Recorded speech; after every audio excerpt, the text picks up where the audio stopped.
Chapter 541. The great snow dragon riders open the heavenly gate. 1,000 miles of ice. 10,000 miles of snow drifting. In the vast snowy wilderness, silver snakes dance wildly. Upon this barren plain, a white storm is unleashed. A figure in a white robe dances with a long spear amidst the blizzard. At the center of it all, within a radius of several dozen feet, a huge white hurricane forms. Inside this hurricane, there seems to be a Jiao Long.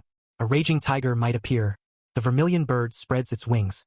The black tortoise suppresses the earth. The Gangqi transformed 4 symbols divine beasts, circling around Chan Sansi's side, revel, roar, dance wildly, and rush about. What is a martial saint? The saint among men, the pinnacle of martial arts. Martial saint, the reason they couldn't advance further was not that the people at the martial saint level were too weak, but it was this world that limited all martial saints. This world, the Eastern continent, was originally a realm of forbidden laws. Only those who practice martial arts went against the heavens, reaching the pinnacle of their path, with their physical martial practices standing shoulder to shoulder with immortals of the cultivation realm. Any martial saint, even the weakest among them, would have their unique epiphanies on the path of martial arts. Chan Sansi, indeed, has been cultivating here for 10 days and nights. Relying on the fasting pills, he didn't rest for a moment. Even Qian Sun expressed concern multiple times, but Chan Sansi acted as if he heard nothing, wholeheartedly swinging the Li Quan spear. The true martial pill continued to work without end. Every breath drawing in the inconsistent qi from the surroundings was purified and converted into Gang Qi by the 8 extraordinary meridians, becoming purer and purer until it could not be further condensed, always sustaining the peak level of Gang Qi. 10 days and nights of continuous martial arts practice. Even an individual tough as iron would be completely exhausted, and even with the fasting pills, their energy would be depleted. The body long reached its limit. All of a sudden, the hurricane made of ice and snow showed signs of subsiding. The 4 symbols divine beasts also became increasingly illusory, ready to shatter and vanish like smoke and clouds at any moment. Chan Sansi was clear. The moment he stopped, the Gang Qi that he had refined to great perfection would regress, and to reach this state again would waste a great deal of time. To advance against the current, or retreat if you don't. There is no retreat on the journey of martial arts. Only by pressing forward can one reach the ultimate peak. In the heavy snow, a roar exploded forth. The figure in the white robe, not knowing where he found the strength, burst out with a surge of energy. As if granted a second life, torrents of mighty Gang Qi erupted from his body, and the long spear buzzed non-stop, its cold glint dazzling. Thus, the hurricane grew wilder, the azure dragon more majestic, the white tiger more fierce, the vermilion bird flapped its wings, the black tortoise dominated the heavens. Nearby boulders shattered one after another, rocks and ice whirled violently in the air.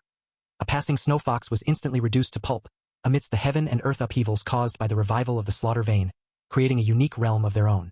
Qi-U! Between heaven and earth. Suddenly, a clear and resonant phoenix cry rang out, and then the vermilion bird spread its wings and charged directly toward the man in the white robe, merging into his body. Next, the white tiger roared and galloped, as if fighting with the long spear, yet also seemingly dancing in unison with it, until a resonant connection was established. Then, through the long spear, it transformed into strands of mystical energy and integrated into Chan Sansi's body. Following that, the black tortoise descended from the sky and landed upon him. Finally, the azure dragon circled around the white robe, its trajectory slowly nearing the long spear, until they were in perfect alignment and overlapped completely. It was as if the Li Quan spear was the azure dragon, and the azure dragon was the Li Quan spear. After the gun and dragon integration, it was time for man and spear to become one. In that very instant, Chan Sansi's 8 extraordinary meridians underwent a qualitative change. With each breath, he seemed to become a gigantic vortex, as the mixed qi of heaven and earth surged towards him, and after circulating through him, a true dragon burst forth, its roar shaking the heavens and earth, causing glaciers to crumble and hills to collapse. True qi. It was the true qi that formed when the qi of heaven and earth combined with acquired qi. Breakthrough. Martial saint. Cultivation technique, National Gardien Dragon Spear. Martial saint. Progress, 0. Utility, unrivaled, unrivaled. The more one fights, the braver one becomes, with war intent stacking infinitely. The more one fights, the braver one becomes. This was the effect of the entry that came with Chan Sansi's realization after becoming a martial saint. Before becoming a martial saint, he only found it very difficult to run out of strength. But now, not only would he not exhaust his strength, but he could also become increasingly valiant as the battle went on. The longer he fought and risked his life, the higher his war intent would rise, endlessly, until he died in battle, or until the moment all his enemies were vanquished. Finally, he had broken through to the martial saint realm. Who? Chan Sansi slowly retracted his long spear and planted the butt of the gun into the ground. Instantly, the storm subsided.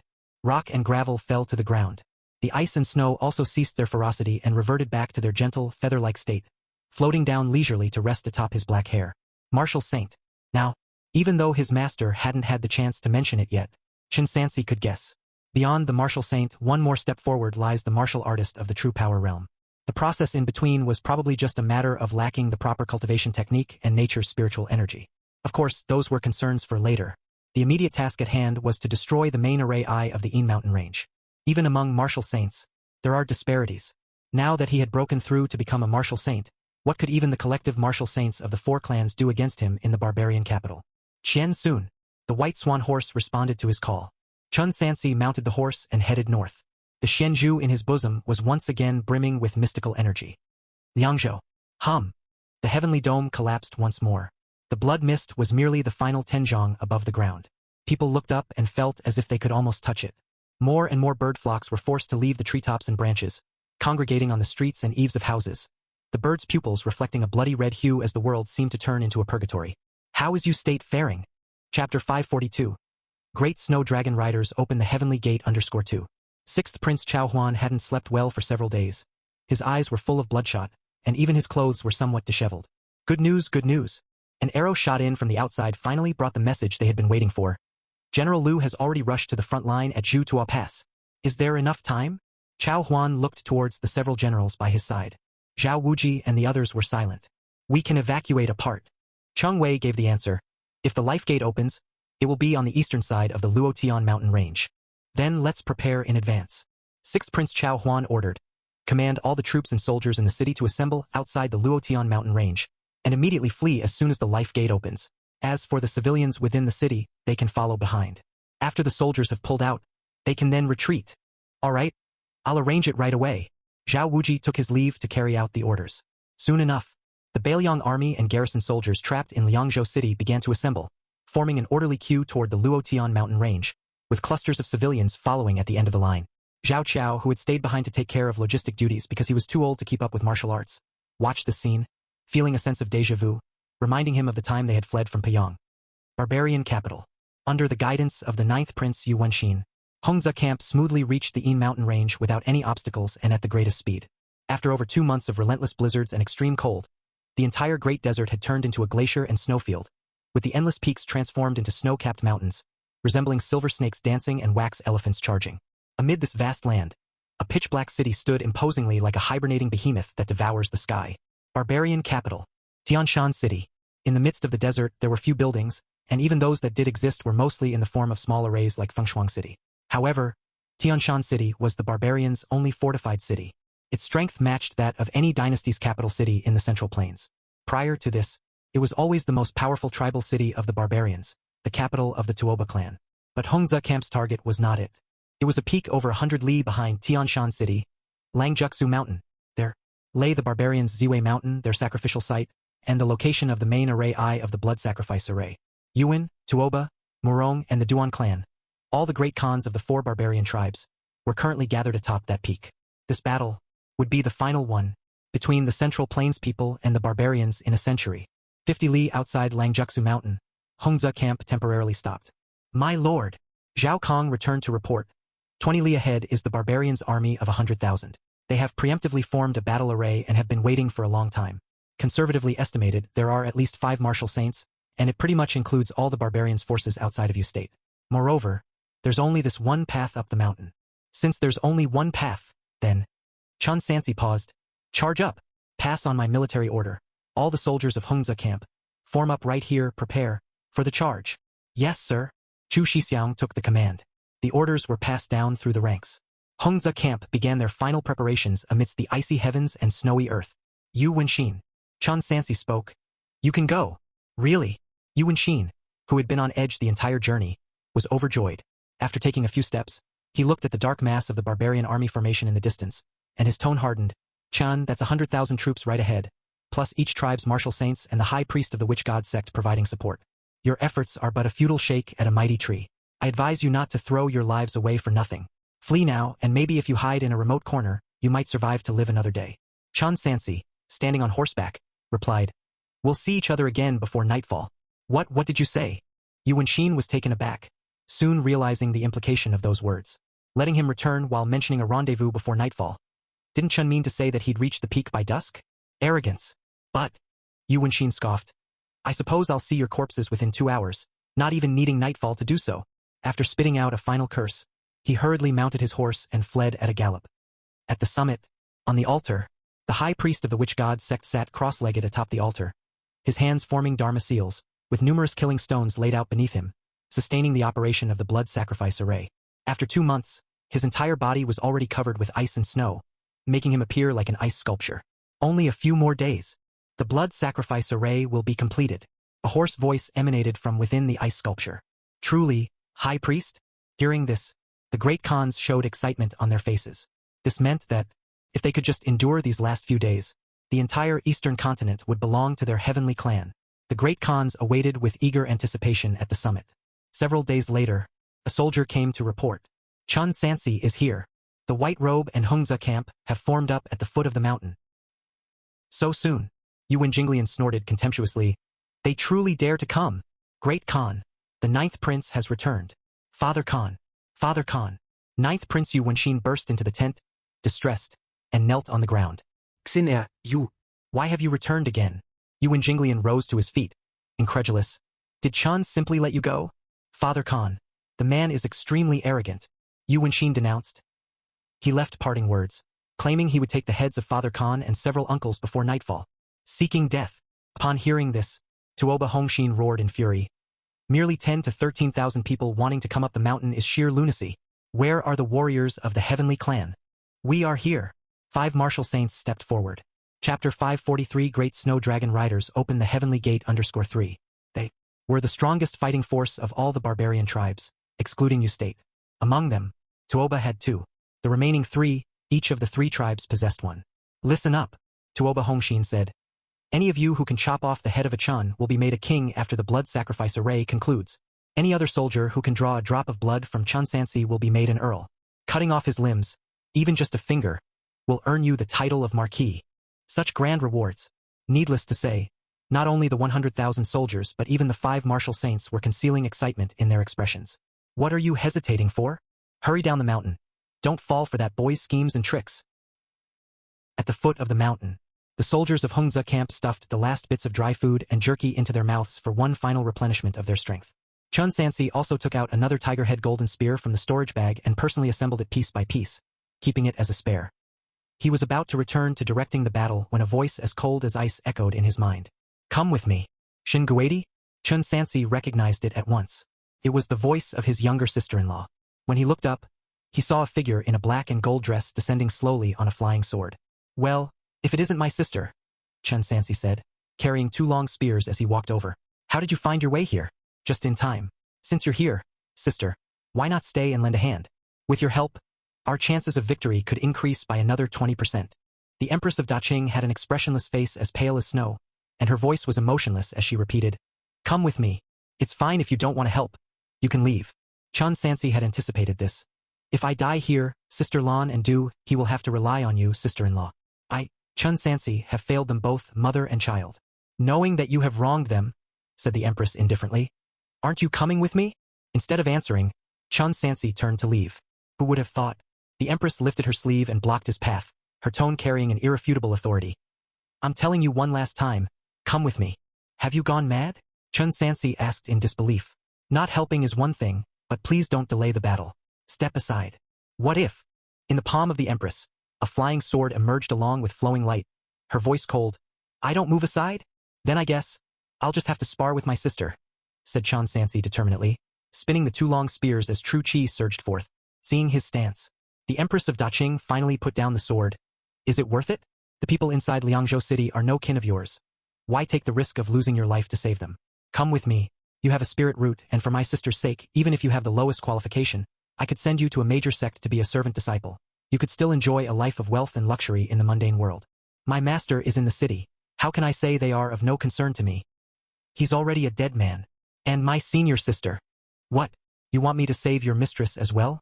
You don't need to mention your daughter either. She's not my sister's flesh and blood. Not even your own biological child. What about the common people, then? The common people? At this point, the Empress of Daqing's eyes, cold as the freezing point, finally showed an emotion. Confusion. she said, puzzled. Aren't the common people the least related to you? Facing her question, Chen Sansi didn't answer directly.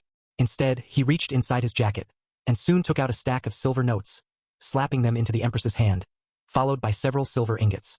Wait a second. As he spoke, he searched his waist for some copper coins, but before he could hand them over, the Empress disdainfully scattered them on the ground, saying indifferently, I have no need for mundane silver and gold. I wouldn't let sister lack food or clothing. I know you are the Emperor of Qing, who could be richer than you. That's not what I mean. I'm answering your question. Didn't you ask what the common people have to do with me? Chen Sansi bent down to pick up the scattered silver notes and silver, one by one, holding them in his hand to show them, and said calmly, At first I was a hunter, living off a bow and arrow, surviving by my own hands. At that time, aside from the people close to me, the common people really didn't matter much to me. I was just one of them, choosing to save myself when faced with such a situation. But later, I became official. Do you see these silver notes? Each worth thousands of taels, an amount many would never earn in their lifetimes. With these, your sister and I could live in a large house, eat delicacies, and enjoy a life of wealth and luxury. So, what do you think? Where did these silver come from? Nonsense. The Empress said impatiently, It's naturally your official salary. No, you're wrong. These silver notes are not from the court, nor from the Emperor, Chen Sansi said as he took a handful of spiritual grain from the storage bag, suddenly intensifying his tone. But from the common people. The common people give grain and stipends to the Bailiang army, and for what? Isn't it to seek safety and protection? When barbarians breach the Great Wall and invade their villages, shouldn't someone stand up to stop them? Receiving money to ward off disasters is naturally right and proper. The Jianghu Escort Agency has a saying, the mission ends only when the escort dies. Even the people of Jianghu understand this principle. Don't you, sister, no, your Majesty of Daqing, understand it? After his speech, the Empress of Daqing pondered for a moment, eventually speaking lightly. That's an interesting perspective. But in the end, you still choose to stay and risk your life. Chapter 544. Great Snow Dragon Riders open the Heavenly Gate _4.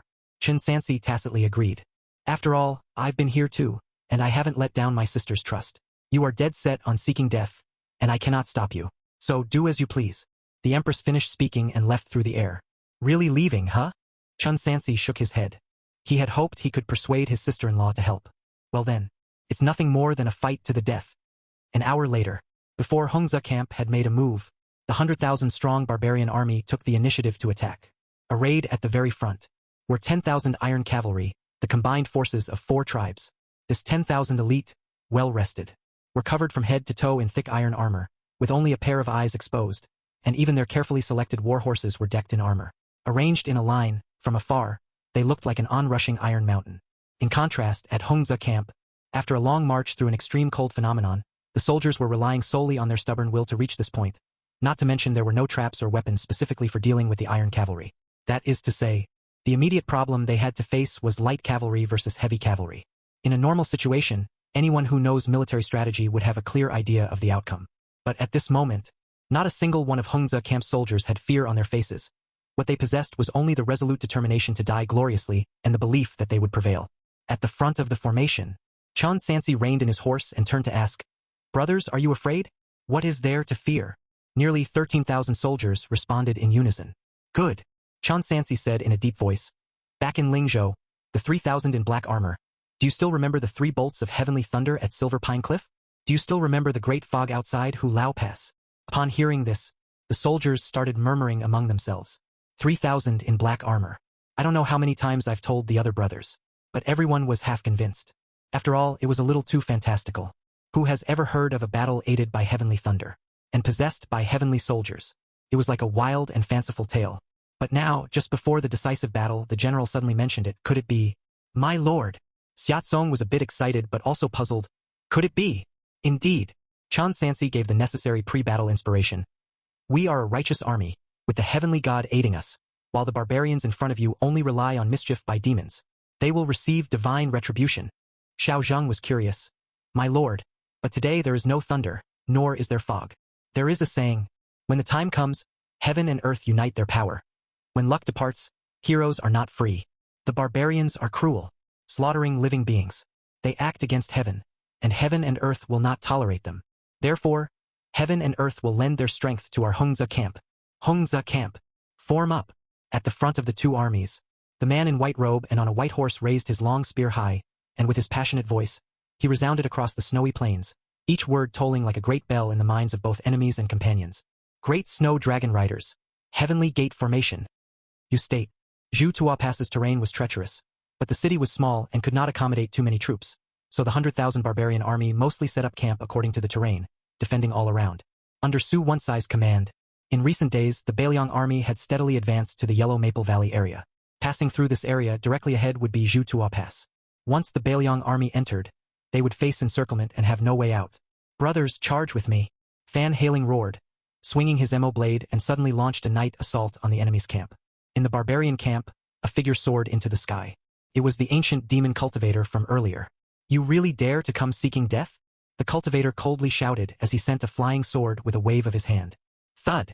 Fan Hailing used all of his might, his Mo blade striking down like a fierce lion. But in an instant, the flying sword slew the lion. He himself was flung backward like a boulder hurled by a catapult. And me! Pei Tiannan appeared behind the enemy with his broadsword drawn, true chi rumbling on the blade like an erupting tsunami. But just as it was about to slash the opponent's head, a red barrier suddenly lit up around the black-robed cultivator. The broadsword broke the barrier but became firmly stuck, unable to advance further, trapping him in a dilemma. The black-robed cultivator's face was ghastly, with dead-like fingers quickly sealing and chanting. Black poison fog flowed in his palms as he smacked down, easily shattering the protective true chi. Pei Tiannan fell heavily to the ground from dozens of meters in the air.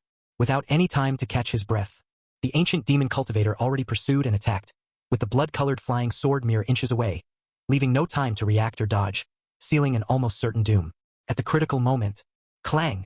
A heavenly halberd staunchly faced the threat, wrestling with it. Is it you? The ancient demon cultivator did not stop. With one hand on the sword and the other forming seals, the evil chi on the flying sword surged, beginning to press forward, about to overpower the heavenly halberd. At that moment, layers of purple light began to shine on the heavenly halberd, until it covered the weapon completely, and unleashed an unprecedented incense fire divine power that sent the blood-colored flying sword and the ancient demon cultivator tumbling away. You! The ancient demon cultivator steadied himself in the air with his spell-transformed wings, surprise flashing across his face. You broke through so quickly? The towering Lu Ji slowly stood up, enveloped by purple energy, with his armor too emitting a bright purple glow, and his pupils radiating incense fire mystical energy, making him look both godly and demonic. Chapter 545 Great Snow Dragon Riders Open the Heavenly Gate _5. Evil God Path? The ancient demon cultivator quickly noticed the clue. Ah! Realizing you are no match, so you simply switch to the evil God Path? It seems the captives in that city have all become your sacrifices. Tisk tisk 10,000 people is no small number, you really do match our style. Fiend! Those barbarians deserve to die. Nye Yuan retorted from not far away. General Liu is only temporarily using the evil God Path, and after this battle, he will continue to cultivate the true God Tao. Nonsense! I've never heard of anyone who could return after joining the evil God Path. The ancient demon cultivator said with a smirk. You're surnamed Liu? Taoist Liu, I quite admire the way you handle things. Would you like to join our ancient demon clan? Fiend, how dare you? With a voice thunderous as a roar, Lu Ji declared. I, Lu Ji, am a mighty marquis of Dashing, the eldest disciple under Sun Xiangzong of the Elephant Sect. How could I stoop so low as to associate with you fiends? Enough of your nonsense. Give me your life. Before the voice even faded, the heavenly halberd struck with a thunderous crash. As the ancient demon cultivator parried with his flying sword while forming a seal with the other hand, he summoned long thorny crimson vines from the ground that swept towards Lu Ji from all directions like demonic snakes. Lu Ji completely ignored them, carrying a surge of murderous intent. He repeatedly dropped the heavenly halberd infused with the power of dragon elephant, seeing only attack and no defense in his eyes.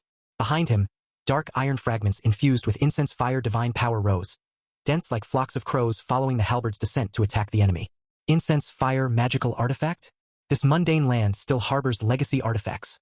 Utilizing the breakthrough of the evil god path had already taxed the ancient demon cultivator greatly, and with the emergence of the magic artifact, he could no longer hold on. He spat out a mouthful of poison fog, attempting to flee towards the sky. However, the moment he left the ground, a purple demonic claw extended from the pitch-black fog, firmly pinning him by the shoulder, making escape impossible. He turned his head and saw a face resembling that of an evil god. Thinking of leaving now? Lu Ji's voice was hoarse, and as he spoke, it faintly transformed into someone else's voice. Too late. At the end of his words, he yanked the cultivator from mid-air and slammed him into the ground with a thunderous crash. The heavenly halberd followed immediately, with the incense fire magical artifact raining down like a fierce storm until several breaths later when it finally ceased.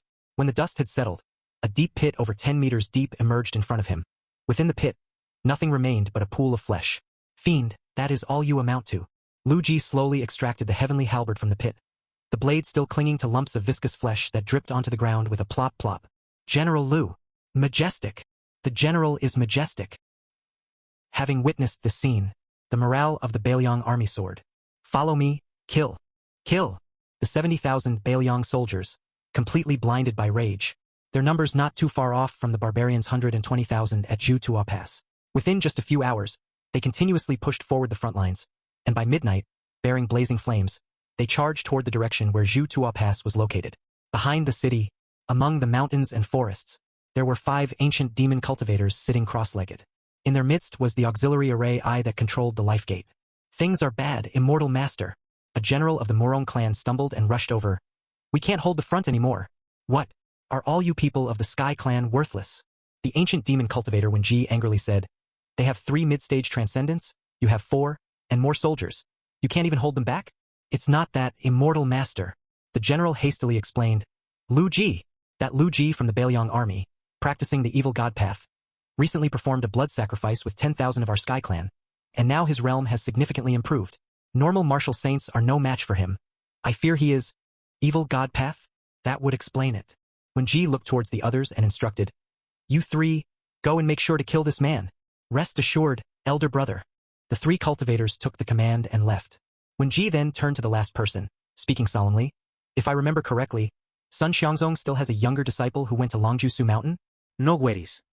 Wan Yanlai calmly said. That man is but an army of 10,000, at the first realm of transcendence, mid-stage. Even if he breaks through to the late stage, he's merely equivalent to the middle stage of chi refining. Moreover, those mundane great khans also have 4 martial artists of the same realm. Along with the high priest of the witch god sect, who was taken as a disciple by our sect years ago, and is now at the late stage of chi refining, they should definitely be able to handle a single transcendent realm martial artist.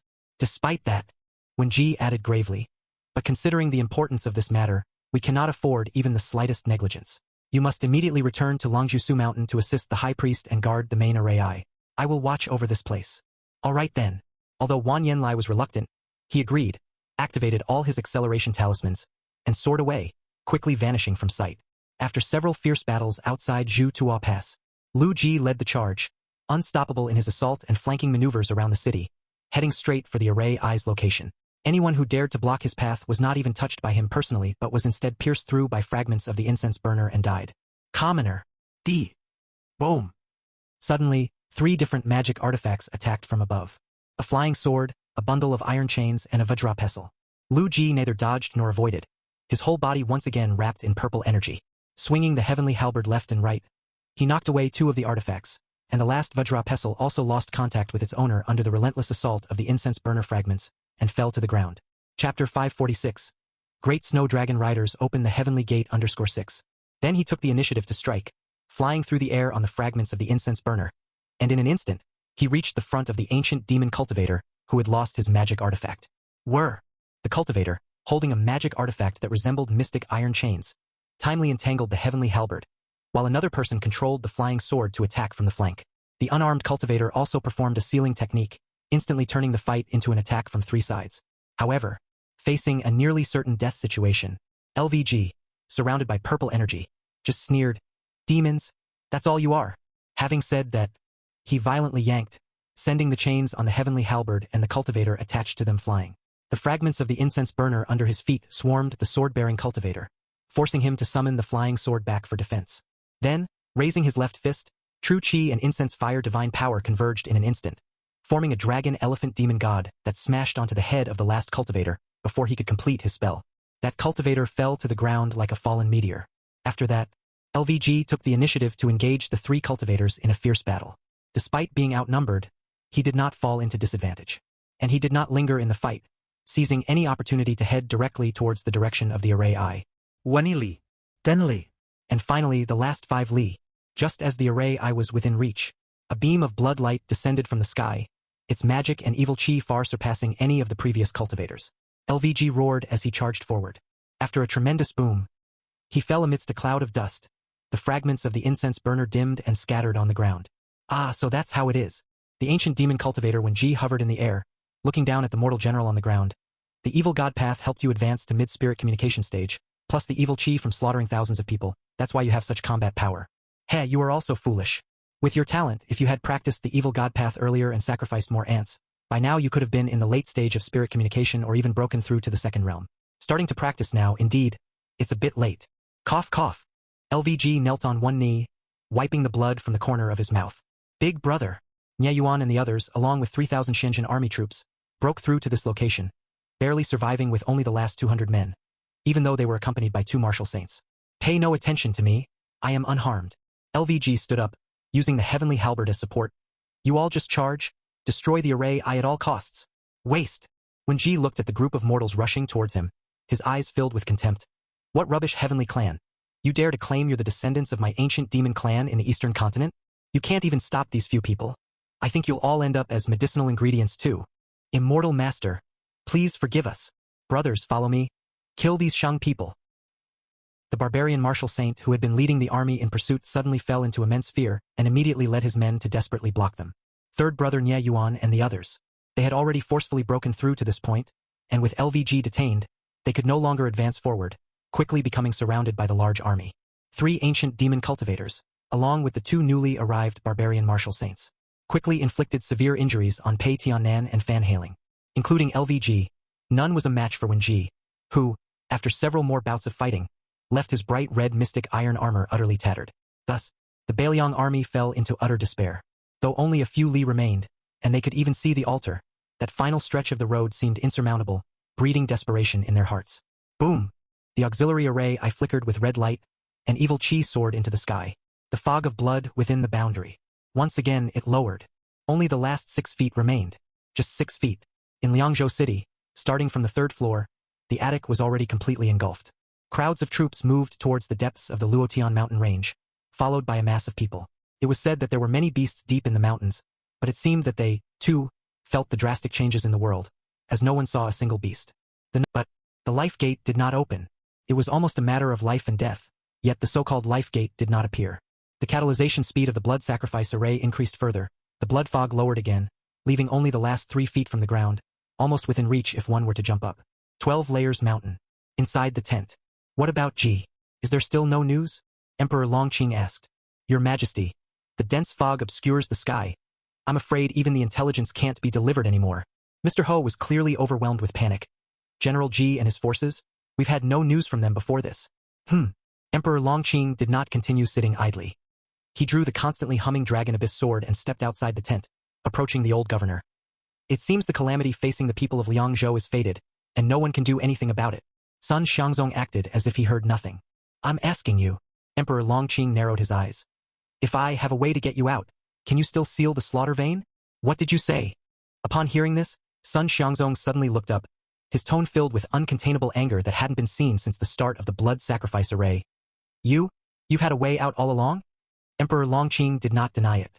Gao Gai. Sun Xiangzong stood up. Why didn't you say so earlier? If there was a way out, why did you have my 2 disciples lead many soldiers to risk their lives? I have my difficulties. Emperor Longqing revealed the Dragon Abyss sword. An ancestor left something on this sword. If used, it might counter the array that has its source in the slaughter vein, and protect one person to leave here, but only this once. After using it, it will disappear completely. How could I not be extremely cautious? I understand now. You are willing to gamble the lives of tens of thousands of soldiers and millions of civilians on the life gate opening in time outside, simply because you are not willing to lend the sword to me, trying to keep your own trump card. Chao Kai, you are indeed selfish to an infuriating extent. Your son is also in Liangzhou. In your eyes, apart from yourself, does nothing else matter? In the face of Sun Xiangzong's admonishment, Emperor Longqing simply repeated, I ask you once again, if I lend you the sword, can you go and deal with this trouble? The array is not yet complete, and no civilians have died yet.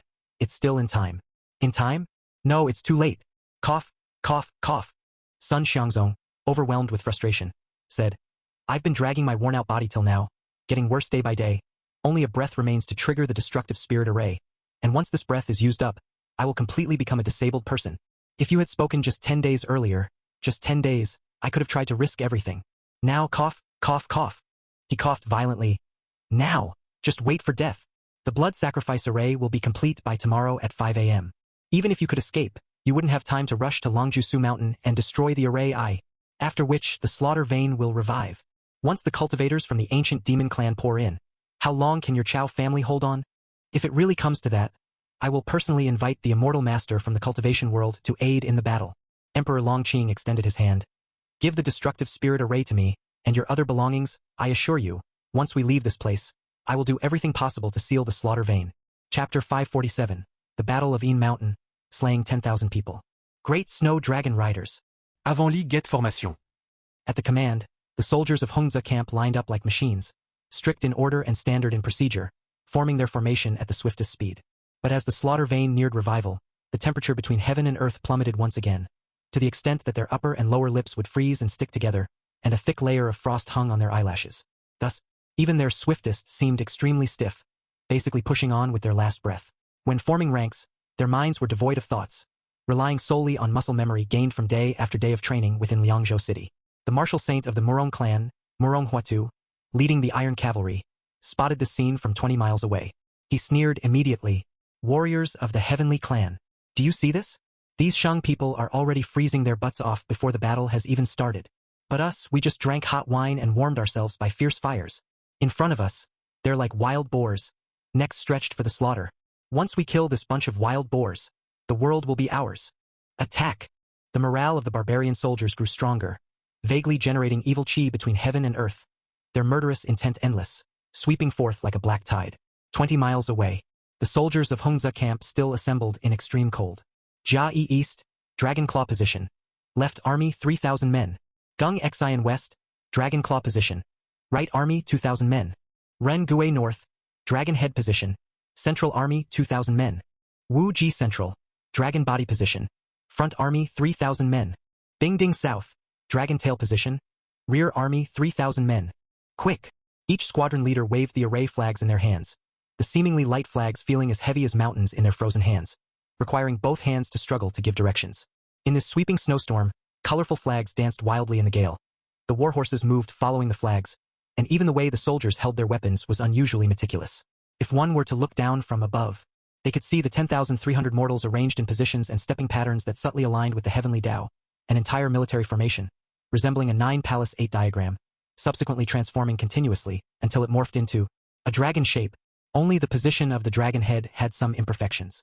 It was not until the white-robed, white horse rider with a spear took position that the dragon shape became completely formed. However, it seemed to lack a key node. This dragon had form but no spirit, thus it was merely a dead dragon, outwardly impressive but devoid of power. At this moment, only 5 miles separated the two armies. Chun Sansi made no reservations, using up all the Xian Qi from within the Xianzhu. Streaks of white Xian Qi, like fireworks or mist, merged with the already white-blanketed snowfield, then fed back into the ranks, coiling around each soldier of Hongza camp. At this moment, the true dragon came to life. Roar! Faintly, a dragon's roar seemed to sound between heaven and earth. What's that noise? The charging Iron Cavalry was stunned, thinking they had auditory hallucinations. Strange. General, what formation is this from Shang Renbu? A single-line snake formation? Why does it look so strange? Even such a low-grade formation is being used. It seems that Chun Sansi has run out of tricks. He's actually planning to force his way up the mountain. Murong Huadu raised the long sword in his hand. This formation is all offense and no defense. We just need to charge in and break out from the east side to defeat it. Deputy generals, be ready to follow my command. General, the snow has stopped. Snow. Since 2 months ago, under the influence of the revival of the evil Qi, the entire northern territory spanning tens of thousands of miles had fallen into extreme coldness, with heavy snow almost never ceasing day after day. Some areas had snow and ice piled up over half a person's height. The vicinity of Een Mountain had not fared any better. Peak after peak had thoroughly turned into snow-capped mountains, and the ice on the ground had, indeed, significantly affected the cavalry's combat effectiveness.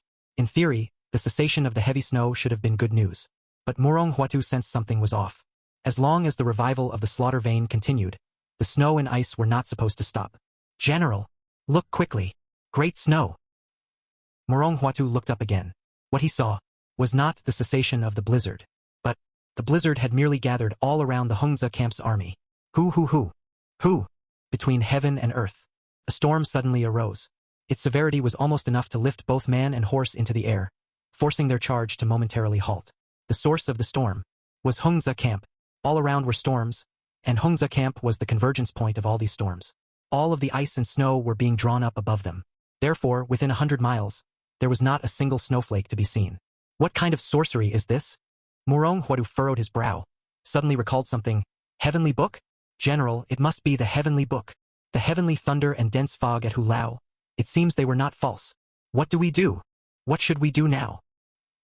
Roar. Another dragon roar resounded, and the splashing ice and snow under the convergence of the storm actually merged perfectly with every one of the dashing cavalry, not just the men, including the warhorses beneath them as well. Therefore, the shape of a true dragon became even clearer with the enhancement of the ice and snow. It was no mere single-file formation. They had formed a true dragon, a gargantuan ice and snow dragon. A dragon! There is a dragon! The heavenly book has summoned a true dragon. Chapter 548. The Battle of Een Mountain, slaying 10,000 people _2. What are you panicking about? It's just a blinding technique. Morong Huadu stabilized the troops. It's just a snowstorm. Even if it's dragon-shaped, in the end, it's still just snow. Look under your feet. Snow that collapses as soon as you step on it. Could it possibly crush you to death? Boom! As his voice fell, suddenly the mountain split and the ground shattered. The snow, it collapsed. Whoosh whoosh. The storm continued. In the icy snowy surroundings, the soldiers of Hungza camp, who had almost frozen to death, found themselves not worsening but rather warming up instantly after more ice and storms descended. Not warm isn't the right word to describe it. More accurately, it was like a fish back in water. Just as a fish is born to swim in water, they were born to thrive in snow and ice. All the discomfort brought by the extreme cold faded away, and even the frostbite on their bodies healed as usual. The warhorses beneath them became spirited, each lifting their heads and neighing. Great snow dragon riders, charge! The command was given. The giant ice dragons began to surge forward. As the soldiers charged, more and more snow covered the surface of their armor. This snow neither fell off nor melted but clung there. In the midst of their charging, it turned into frost armor. The frost covering them and their horses seemed merely a thin layer, yet it contained an inexplicable profound power, continually spreading to their weapons. The soldiers of Hungza camp, like incarnations of ice dragons. The dragons neighed. The icy edges danced. Mountains and rivers shattered. Giant snow engulfed the sky. Rumble, accompanied by a loud roar. Mountains within hundreds of miles, all snow avalanched. Like a tsunami had erupted. Rolling seas of snow fell from 1,000 feet high like a pouring waterfall. The 100,000-strong barbarian army, stretched long in formation at the mountain's base, saw hundreds to thousands of its soldiers swallowed by the snow waterfall in an instant, vanishing without a trace. General, they really can control heavenly phenomena. Enough with the nonsense. The ice dragon is just another blinding technique. Such a grand spectacle naturally involves great noises. An avalanche is nothing unexpected. How could we, men of the grassland, be as cowardly as you? Morong Huatu raised his saber high. Whoever draws even a drop of blood from the white robe will be named a marquis in the future. Just one drop of blood, and you're a marquis. With such a great reward, the somewhat panicked barbarian warriors suddenly burst with tremendous courage. 1,000 iron cavalry facing the ice dragon and charging forward. They couldn't possibly kill Chin Sansi, but to make him bleed amidst 10,000 troops was very hopeful. Just one drop of blood, and a lifetime of glory and riches. One black, one white. Two waves collided over the snowy plains. Leading the iron cavalry, Morong Huatu quickly identified the greatest weakness of Hungza camp. The white robe. He couldn't help but marvel at the man's ability to lead troops. To maintain such formidable combat power and will under such harsh conditions and over such long distances was rare in the world. But clearly, the white robe was the mainstay of Hungza camp. As long as he fell, Hungza camp would definitely collapse. And he, according to the information received, at the Battle of the Agate River, he was just a mere latecomer to the profound image realm. But Morong Huatu didn't believe it for a second. He speculated that the man must have been in the martial saint realm long ago. Otherwise, how could he have breached the Agate River tribes in such a short time? And the reason Yuan Jingguan died by the white robe's hands was surely due to his own complacency and underestimation. He, Morong Huatu, would definitely not make that mistake. In the midst of contemplation, the vanguards of the two armies were about to make frontal contact. At the very front of the ice dragon was that white robe. In Morong Huatu's heart, he regarded him as a full-fledged martial saint, maximizing his breathing skill amidst the onrushing storm, the miscellaneous energies circulating layer by layer within him, then transforming into protective true chi, followed by his forehead, neck, and arms bulging with veins as his body size suddenly doubled, the chi blood turning fierce in an instant. Bolstered by the swirling true chi, the saber in his hand transformed into a huge winged tiger-like divine beast, more than 10 feet tall, the mere shockwave radiating from it forcing his nearby deputy general to intentionally fall back a few steps to briefly evade its sharpness. In his mind, memories flashed of his youthful martial arts training swinging a saber 5,000 times daily, following his master's strict teachings, how he won his first opponent, where he lost to his first enemy, and how he gradually became stronger, who were the noble personnel he met on the cultivation path, how step by step he reached the summit in saber technique, becoming a human martial saint. Every martial saint leads an extraordinary life. They were already 1 in 10,000, the center of attention. Having reached the pinnacle that this world imposes in just a few decades, how could it not be extraordinary? 2,457 battles. Murong Huatu sat on his horseback with closed eyes. He remembered clearly, including sparring, combat, all kinds of skirmishes and conflicts. In his life, he had been in 2,457 battles, of which 1,001 were fights to the death, plus 96 narrow victories, and 8 miraculous comebacks from the brink of death, leading to today's accomplishments. All of this, at this moment, merged and penetrated. Chapter 549, The Battle of Een Mountain, slaying 10,000 people _3. All techniques and skills fused into one in this instant. This was his strongest slash. Within this indistinct moment, Murong Huatu could even vaguely sense the realm above martial saints. He could see a bigger world. This slash was all-out offensive with no defense. Either kill the foe or die himself. This slash could split mountains. Boom! The Xian plate black tiger formed by the long slash spread its wings, and amidst the downpouring ice and snow, it lunged at the white robe in front of it. At the exact moment when the two armies clashed, with a wild blast of energy, a tiger's roar that shook the heavens, carrying the momentum to swallow the sky and devour the earth. Right at this moment, a glint of cold light arrived first, followed by a dragon-like thrust of the spear. The true dragon roared forth, effortlessly penetrating the body of the Xian plate black tiger, scattering it to the winds, blending it entirely into the icy sand of the heavens, followed by a crisp clang. Murong Huatu's long sword flew out of his hand, spinning towards the sky. He tried to catch it, but the true dragon had no intention of giving him that chance. The sharp gun blade tore through the protective true chi, relentlessly approaching the center of his forehead. The explosive true chi it released deforming his facial muscles, his hairpin scattering, his long hair fluttering wildly behind. It seemed he was about to die. Is this really a martial saint? In one move, the strongest slash of Murong Huatu's life was so easily defeated before the white robe. Why? 40 years. Had his 40 years of training been bested by someone else's 3 years? All kinds of unwilling emotions surged in his mind, becoming his final resistance. He gave up on retrieving his still-falling long sword, instead opting to reinforce his hands with true power to catch the gun blade, hoping to buy time. 2 breaths. Even if he could only delay for 2 breaths, the martial saint by his side would have enough time to act, and the white robe, restricted by the need to retrieve his weapon, would likely be injured and would then make a cascade of errors until he was slain. Murong Huatu bellowed, directing all his protective true chi to his hands, grabbing the long spear firmly a split second before it could reach his heavenly spirit. However, it was all but a futile effort. True chi, palms, bones, everything combined couldn't last a single breath. The buzzing Li Quan spear, like cutting through tofu, sliced through him layer by layer, then suddenly accelerated, leaving a hole in Murong Huatu's heavenly spirit. Hey! The breathing skill abruptly stopped.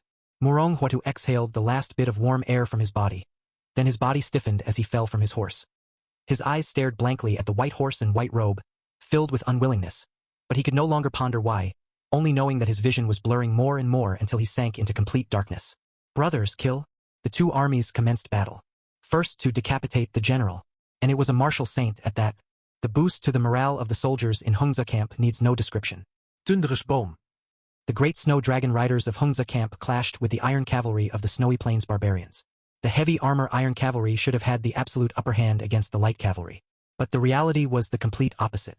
The light cavalry of Hongza camp, with their armor, warhorses, and the chill on their ice blades, matched the iron cavalry in impact force and defensive power, without the heavy disadvantage of the iron cavalry.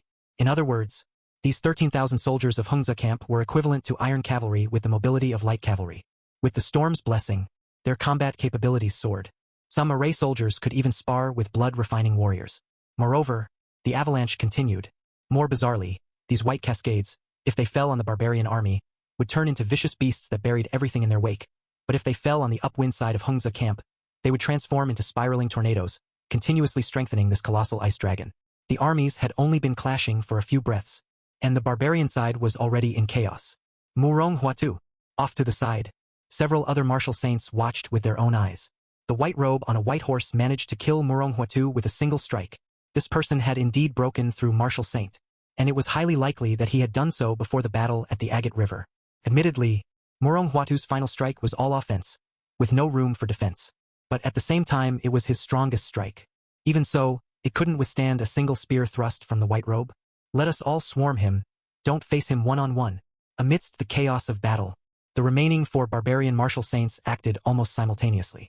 One wielded a spear, one a pair of swords, another a giant hammer, and the last, with a sheathed sword at his waist, had not drawn his sword to fight but instead used a flowing hand technique. This man was Tuoba Junfeng, known as the #1 sword saint of the grasslands, and the Tuoba clan's eldest prince. He had studied swordplay from a young age, surpassed the grasslands with his sword art by 18, later secretly traveled the Central Plains absorbing various swordsmanship, integrated all he learned to create the killing intent sword, and with it, he defeated the then sword saint of the Central Plains. It was said that no one had seen him draw his sword since his 40s, for drawing his sword meant certain death. At this moment, the spear in Duan clan's martial saint's hand was like a wild python, pressing from the front. The last dual-sword martial saint from the Yuan clan struck from the left, the giant hammer-wielding martial saint of the Morong clan attacked from the right, while Tuoba Junfeng watched calmly, beginning to amass killing intent for his sword. The 4 barbarian tribes, who had fought and killed each other for hundreds of years, were now united like never before, all to take down the white robe before them. Chapter 550 Battle of Yin Mountain, slaying 10,000_4. The tips of the Li Quan spear and the spear clashed with pinpoint accuracy. The next instant, Duan's martial saint felt the boundless true dragon True Qi effortlessly devour his giant python. The horse beneath him could not withstand the terrifying power, collapsed with broken limbs, and died instantly, and he himself was smashed directly into the snowy ground. As the saying goes, it is hard to fend off 4 hands with 2 fists. While the long spear was meeting the spear, the twin swords had already reached the left side, mere inches from his hair. But then, with a flash of the blade, the Jinhua sword came flying across the sky, halting any further advance. Although it was just a standoff, the twin swords martial saint felt as though there were Jiao-long coiling and ferocious tigers galloping on the surface of the Jinhua sword, swirling and intertwining with terrifying power, bringing along an exceptionally strong rebound force. He let out a roar like a dying beast, stubbornly locking into a standoff, once more shocked by the profoundness of the white robe's true qi, which was top-notch even among martial saints. Even that Lu Ji might not be able to win for sure. Fortunately, in the end, they were all martial saints. As long as they were still within the realm of martial saints, if the 4 of them worked together, they would surely bring him down off his horse. Boom! After blocking the twin swords, and before Chun Sansi could exert his strength to force them back, the martial saint with the giant hammer smashed down. Chun Sansi had to raise his spear to block and, at the same time, his protective true qi burst out, repelling the 2 of them. Dragon roar and tiger roar, mixed element body protection. But at the same time, the previous spear-wielding martial saint was making a comeback. Tuoba Junfeng continued to entangle them with his hand technique while accumulating killing intent, ready to draw his sword and strike lethally at any moment. Having temporarily repelled them, 2 more would immediately take their place. In this cycle, they fought for over 20 rounds. In single combat, no one was a match for Chun Sansi. Clearly recognizing this, they did not give him any chance to kill. After all, they were all martial saints. And Chun Sansi also could not afford to play a game of trading wounds for wounds. For a time, the situation fell into a deadlock. But a deadlock? For Hongzhe camp, that was good news, because all the barbarian martial saints were clashing with General Chun alone. That meant Hongzhe camp didn't have to face any martial saints. And for the mysterious phenomenon great success, they had 2, with Chun Sansi absent. Wang Ji took his place as the dragon head of the Great Snow Dragon Riders' Heavenly Gate formation, and Chu Shixiang was the free agent patching up any holes, ensuring the array of 13,000 men operated flawlessly. If one were to say, the barbarian army was like a dark tide of water, then the soldiers of Hongzhe camp were like a sharp sword that cleaved through the dark tide, unstoppable. The ice and snow giant dragon surged and howled across the wilderness, leaving countless barbarian soldiers dead in its wake. The 10,000 iron cavalry had long since collapsed, and the frost-armored soldiers of Hongzhe camp pressed forward relentlessly, even though more barbarian soldiers awaited them. Boom!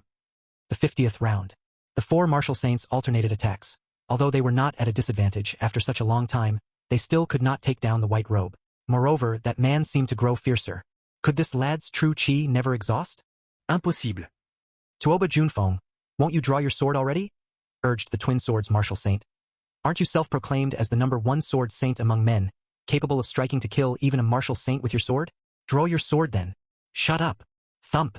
Tuoba Junfeng shattered the true qi attacking him with a palm, staggered back, and said, When it's time to draw my sword, I will naturally draw it. He might say this, but his expression was markedly grave.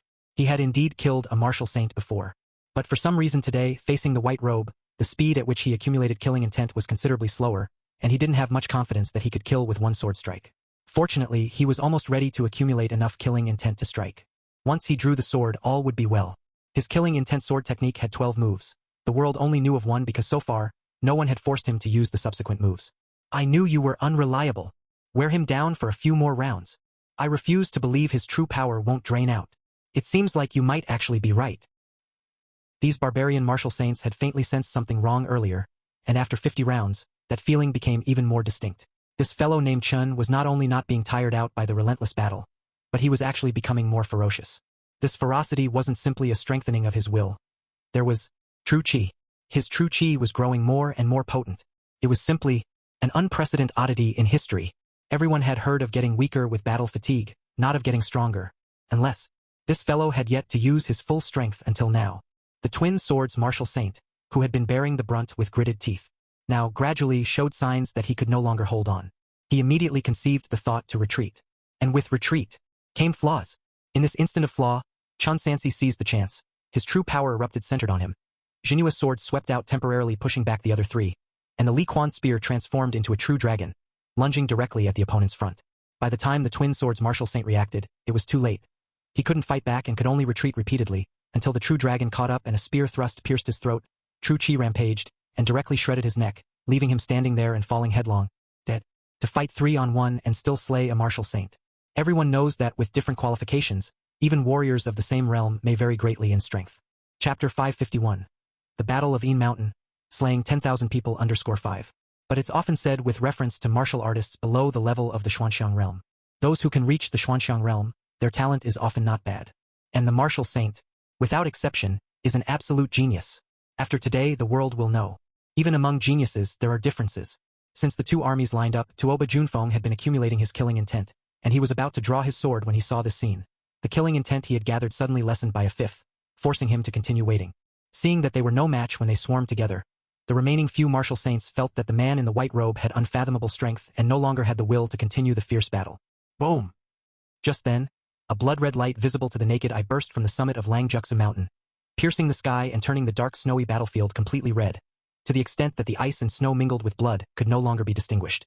The blood sacrifice array was about to succeed. The final 2 hours. In 2 hours, every living being in Liangzhou would become a pool of blood. Not even a rat hiding in a gutter could escape. It's almost time. The martial saint holding a giant hammer, as if hearing the signal to retreat, heaved a sigh of relief, waved his weapon, and said, "Anyway, there isn't much time left. If you can't hold on, there's no need to keep on trying. Retreat first, use the army to trap him. That's enough. Even if he really manages to reach the summit, he will have expended a great deal of true chi. Then it's not too late to fight for our lives with him. As long as we can hold the altar, that's good enough. Right you are." Taking advantage of the window when the dual-sword martial saint fell, the remaining 3 martial saints had already retreated by 100 yards, and moreover, they were scattering and fleeing. Chun Shanshur could see that the blood sacrifice array was about to be completed and knew full well that he had no time to pursue and kill the barbarian martial saints one by one, and he understood these men were temporarily scatter, but in the end they would still guard above the array eye. Everything still had to be resolved at the summit. In his hands, the weapon transformed from a sword and spear into 2 long spears, 1 Li Kuan spear and 1 tiger head golden spear. Like capturing a dragon in one hand and subduing a tiger in the other, his true chi surged, creating a tornado that turned anyone in its path to mincemeat, allowing him to ascend towards the summit at the fastest speed. Finally, 2 hours left. The summit, the altar. Several great khans looked at the martial saints who returned in a sorry state, now reduced to 3, and their faces all showed stunned expressions. Ridiculous! The 5 of you martial saints, in such a short span of time, have been killed by a man with the surname Chun. You're all martial saints, 5 of you against 1, and you still can't win? Great Khan, please forgive us. The 3 martial saints knelt down on one knee. That Chun Sansi. I'm afraid he's been in the martial saint realm for several years. The accumulation of his true chi, it can't possibly be just after breaking through. Even with the 4 of us taking turns fighting him in rotation, we still couldn't wear him down. Even among the martial saints of the world, there are scarcely any who could be his match. Nonsense. Tuoba Great Khan cursed. That Chun fellow, including his time in Piyang County, has only been practicing martial arts for a bit over 3 years. Where would he get several years accumulation? At most, he hasn't even been in the martial saint realm for half a year. You few pretend to be the valiant warriors of our heavenly clan. How can you deserve the saint in martial saint? Brother Tuoba is right. Heartbroken at the loss of a martial saint, Murong Great Khan vented his anger on others. Enough about Chen Sansi. Even if LVG or Jiang Yunbo were here today, you would not be able to withstand them either. Gentlemen, no need to be angry, said Duan Clan Great Khan. After all, only the last hour remains. They still need to fight their way to the summit. How could they possibly have enough time? Not good. Yuan Jinglian pointed down the mountain.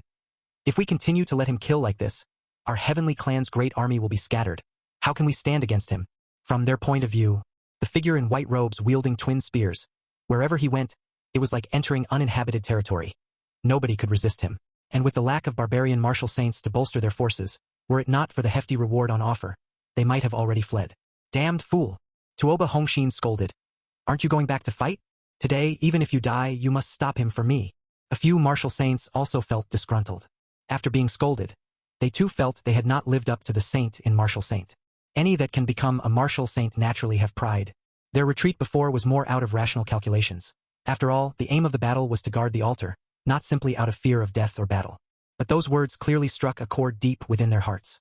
Now being provoked, they were truly ready to return to the fight. Good. The three of us will go back to support. Wait. Just then, the high priest of the witch god sect, who had been maintaining the formation at the altar, finally spoke up.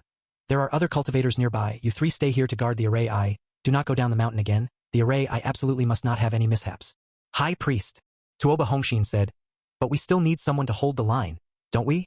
Rely on you? The high priest sneered, looking at the ice and snow dragon that had reached halfway up the mountain. Does that man surnamed Chun really think that only he has a heavenly book that can boost the army's formation? That the ancient demon clan's immortal masters have no means at their disposal? With a flick of his sleeve, a formation plate appeared from thin air in his hand. After chanting and making hand gestures, the plate hovered in midair, and then it bizarrely merged directly with the altar.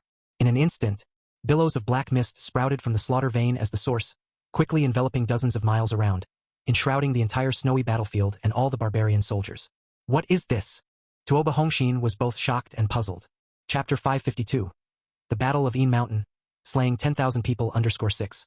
With this formation, the high priest explained unhurriedly, not only are the people of Hongza camp fearless in death, but our warriors of the heavenly clan will also enter a savage state of fearlessness in death. That's great, the martial saint of the Duan clan, holding a long spear, said. As long as our army doesn't collapse, I don't believe Chun Sansi can fight his way to us through 100,000 troops. Even if he can, how much true chi could he possibly have left? Boom! On the battlefield, without the martial saint to support them, Chun Sansi, wielding dual spears, slaughtered as if mowing down grass. 1,000, 2,000, 3,000. His true chi was inexhaustible, and with the fasting pill he had taken, he could only grow tired from killing, but never exhausted. Hongza camp closely followed right behind him. Their momentum was unstoppable. Faced with such ferocity, a look of fear appeared on the faces of the barbarian warriors, most of whom hesitated with their weapons and dared not advance any further. The next step was a rout. After the great defeat, they would be able to reach the summit with the greatest speed. Just at this moment, black mist spread between heaven and earth. This black mist transformed into tiny black bugs, burrowing into the orifices of the barbarian warriors, while the soldiers of Hongza camp were protected by mystical energy, unaffected. Damn it! What is this? This scene was visible to the naked eye. Wang Ji pulled his blade from the body of an enemy and looked up at the black mist in the sky. He saw, after being baptized by the black mist, the already retreating, nearly crumbling barbarian soldiers suddenly fell into a mad state. Their eyes blood-red, movements wild, and roaring as they charged into combat, looking like crazed beasts. Damn it! It's definitely sorcery. Chu Shixiang gritted his teeth and said, These people are no longer afraid of death. So it seems. Amidst the battle, Chao Ji was already out of breath. Can't we make them rout? Without them routing, how are we supposed to ascend the mountain? Ahead, there were still over 60,000 barbarian troops, with 20,000 more pursuers behind. In a situation where the enemy, like zombies, did not fear death, they had no way out except one, which was to kill, charge up, kill as many as stand in the way. In the forefront of Hongza camp, underneath the sky drenched in bloodlight, a silver spear was raised high. Hongza camp, charge! I will clear the way for you. The long spear swept across. 1,000 troops shattered. Under the surging true chi, regardless of how many enemies stood ahead, all were reduced to mangled limbs and bodies. Bring it on! In the unrivaled state, Chun Sansi felt the layers of war intent stack up, experiencing what it meant to have endless amplification.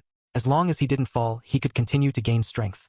Previously, he hadn't been completely confident, because Chun Sansi knew, on Longjusu Mountain, there would at least be one person in the late stage of chi refining or even chi refining perfection overseeing. After all, this was their plan of many decades. And even if Chun Sansi was a strong martial saint, he was still only a martial saint.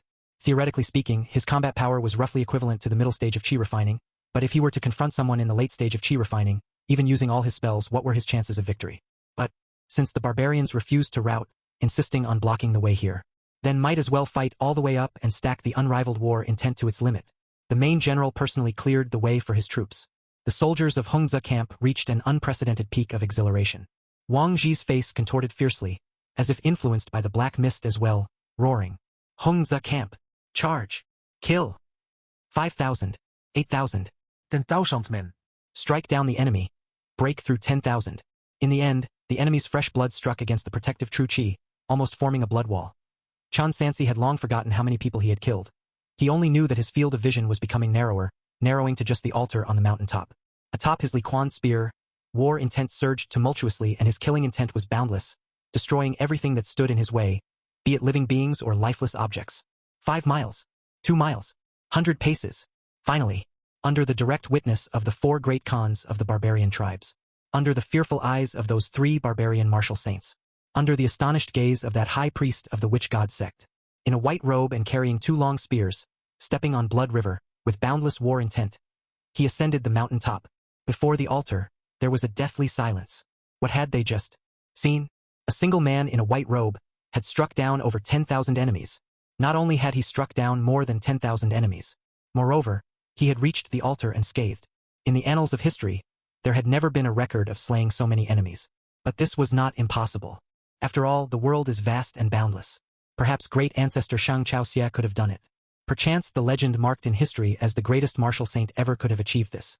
The reason it had not occurred in reality was firstly because no one could kill that many, any army would have crumbled and been defeated with no chance to face and kill so many people, and secondly, no top combatant would exhaust themselves, risking others taking advantage of their weakened state. Yet, this man in a white robe, by virtue of his martial saint realm, not only could kill more than 10,000 enemies, but also, he showed no signs of exhaustion. That's right, he was not yet exhausted. Tuoba Jinfeng and others had watched with their own eyes how, within 2 hours, he had fought his way from the mountain's base to the top.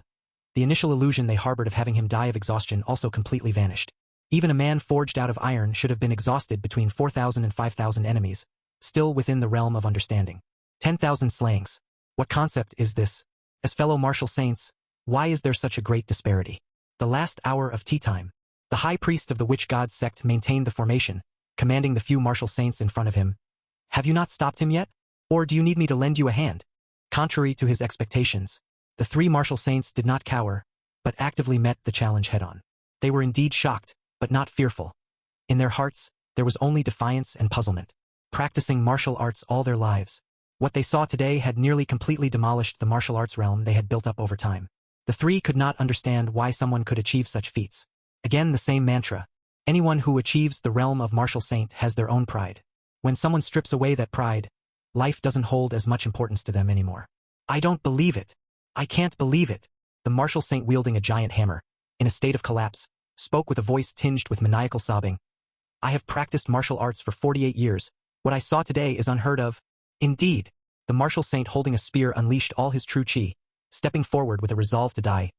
If I avoid today, how can I face others calling myself a martial saint? Tuoba Jinfeng didn't speak, but the sword at his waist suddenly unsheathed. Killing intent filled the air. Clang! Instantly, the 3 martial saints, using all their life's effort and martial prowess, launched a full-force strike towards the man in the white robe. What met them was a dragon's roar, cutting through the black fog. Boom! When the dust had settled, only 3 figures were seen, kneeling dead on the ground. A figure in a white robe walked out from among them, holding a Li Kuan spear in his hand, carrying the tsunami-like true chi, and the war intent accumulated from slaying over 10,000 enemies, moving slowly towards the high priest of the witch god sect on the altar. Chapter 553. Sealing Longju. The high priest of the witch god sect, with mana flowing in his pupils, saw through the cultivation level of the person before him. First realm, perfection of transcendence. According to previous intelligence, this person should have been at the mid-stage transcendent. Yet, he had managed to break through to the late-stage transcendent in such a short time, a feat astonishing even among martial cultivators in the cultivation world. Fortunately, he hadn't reached the second realm. That is to say, he was still equivalent to the chi-refining middle stage, not his match. Seeing this, the high priest of the witch god sect breathed a slight sigh of relief. Previously, he had to maintain the formation, unable to leave the altar within 3 paces, otherwise, he would have taken action personally long ago. But since the opponent had come to him, there was nothing more to say. Buzz! Watching as the other person got closer and closer to the altar, a sinister red pattern emerged above the brows of the high priest of the witch god sect. Then, a red light burst forth, hovering in front of him, exuding powerful mana. It was a dagger, but not forged of metal.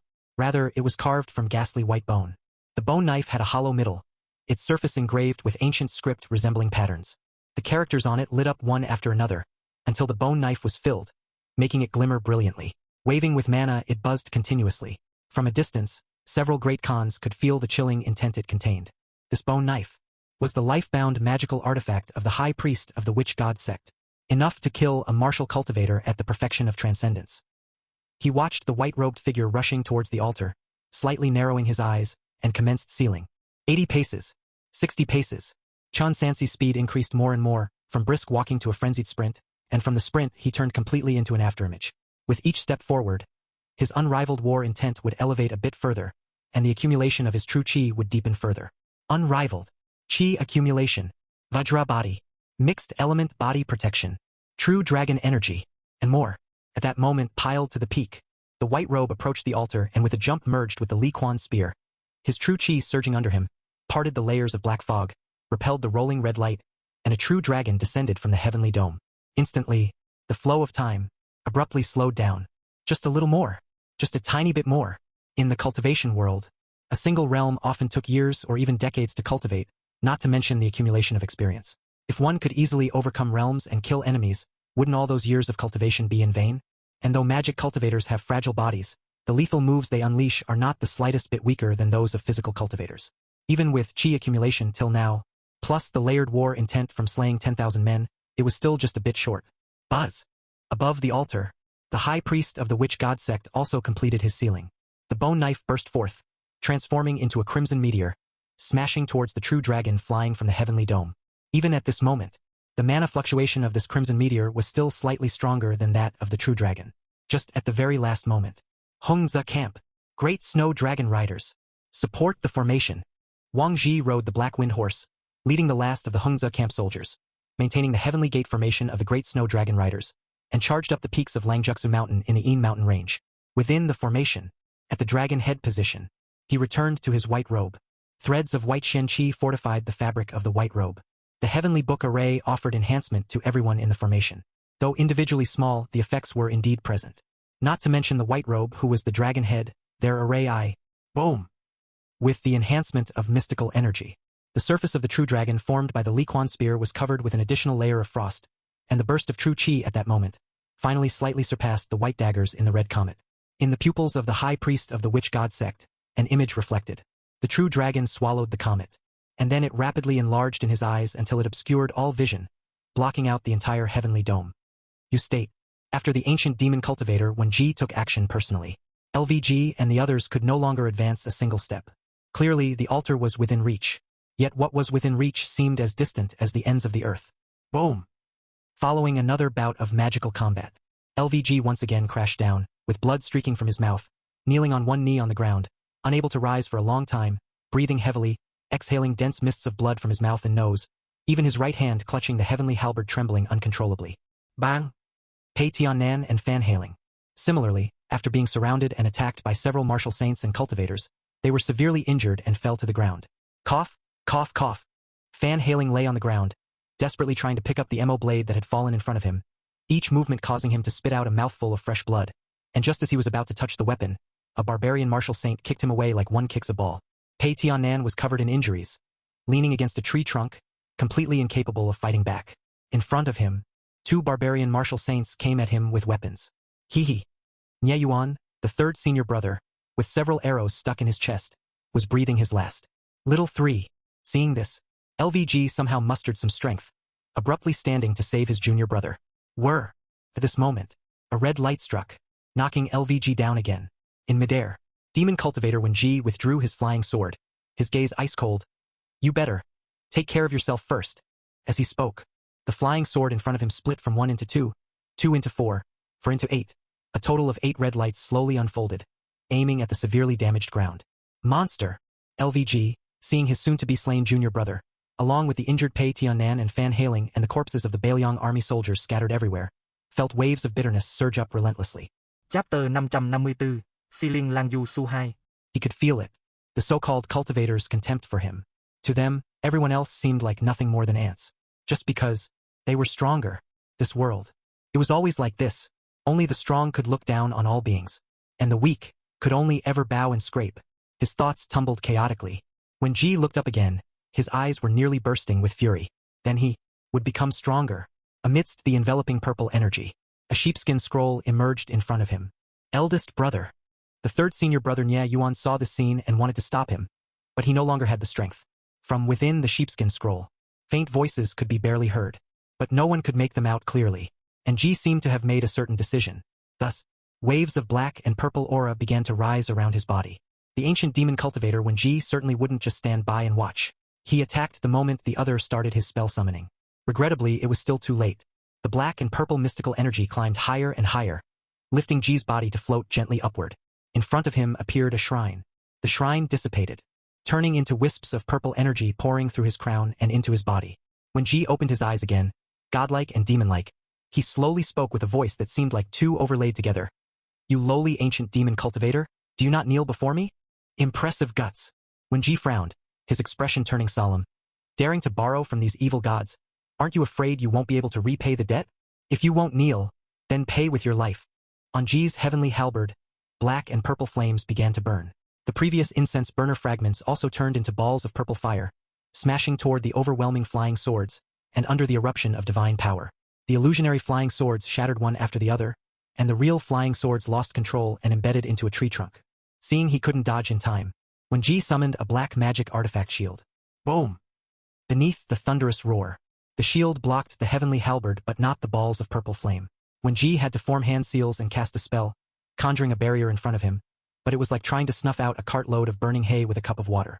After blocking the first few purple flames, the barrier shattered, and 4 balls of flame smashed forcefully onto his body. The ancient demon cultivator plunged into the earth.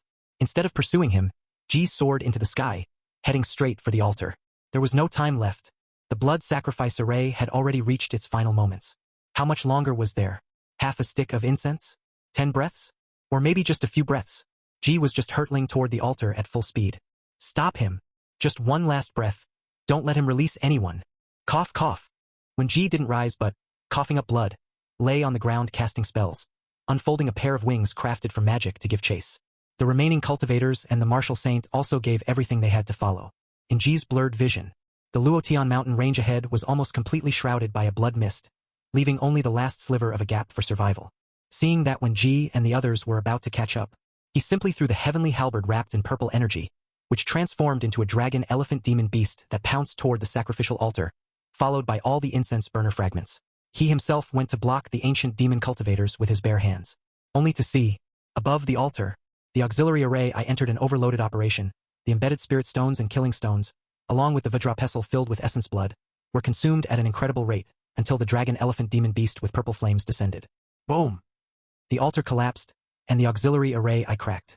After the array I controlling the life force was damaged, one could see, from the direction of Liangzhou, between heaven and earth, a crack slowly opened amidst the sky full of blood fog. A thread between heaven and earth. A thread of life force. Master! Ji wanted to break free and rush into Liangzhou.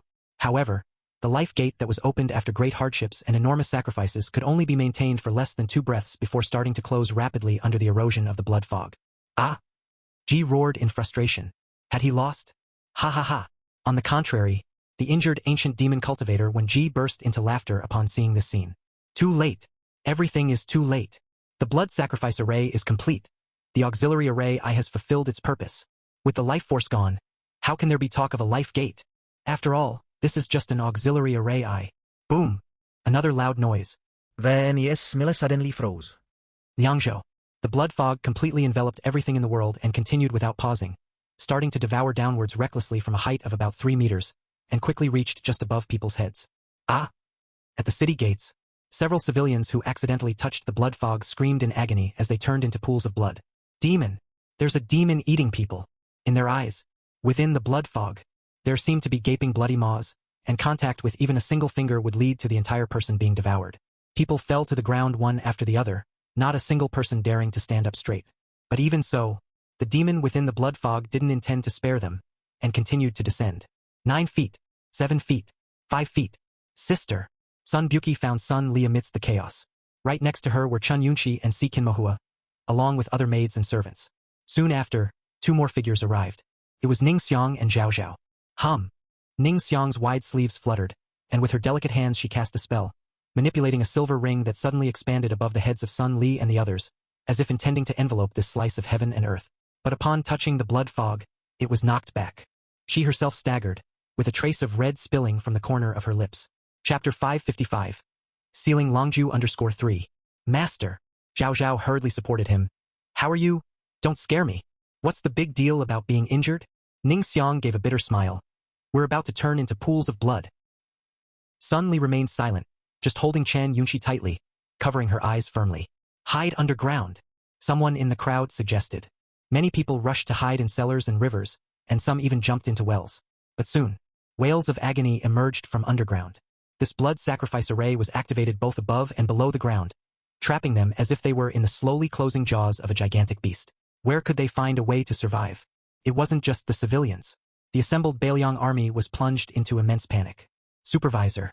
This time, even Sun Dusher, even His Majesty the Emperor were trapped here. With no news from the forces outside, there was no one left to stabilize a falling dynastic pillar or stem the surging disaster. Only to hate. They were not dying on a battlefield, but rather, perishing under this inexplicable sorcery. Your Highness, get down quickly. Several eunuchs tackled the sixth prince, Chao Huan, to the ground. He struggled and said, Get off, I need to find arrows, gather intelligence. General LV and the others must have succeeded. For over a decade, he had been confined in the capital for over a decade. And just when he returned to the court, he encountered such a disaster. How could he just accept this? Your Highness. The eunuchs firmly held him down, choking up as they said, 2 days ago, the fog expanded, and we lost the ability to contact the outside world. If General LV and the others could have succeeded, they would have done so already. Buzz. Their voices had barely fallen, when they saw a crack suddenly open in the eastern side of the Luotian mountain range. Life Gate. It's General LV. It's Yu State. Chao Huan's pupils dilated. It's General LV. Yu State has achieved a great victory. He was mid-sentence, when he saw the newly opened Life Gate close again. In this moment, it became the final straw that crushed the hopes of millions of beings. Everyone fell into endless ice caves and abysses. This would be their last few breaths in this world. Luotian mountain range. Emperor Longqing watched the Life Gate open and close, compelled to abandon any thoughts of escape through it. Within the defensive boundary, the Wushan sect leader and Deng Immortal watched the scene, both excited and fearful. Excited because the array was about to succeed. Fearful because they too had no way to leave, fearing that they too might turn into pools of blood. You damn things. Deng Immortal's voice was somewhat crazed. I gave you a way to live, yet you choose to perish together? Fine, fine. Then let's die together. All of you becoming the nourishment for the revival of my ancient demon clan. Damn your ancestors. When Ji cursed loudly, bending over as he approached, his twin blades furiously slashing at their boundary. Zizhan, you see, there's no time left.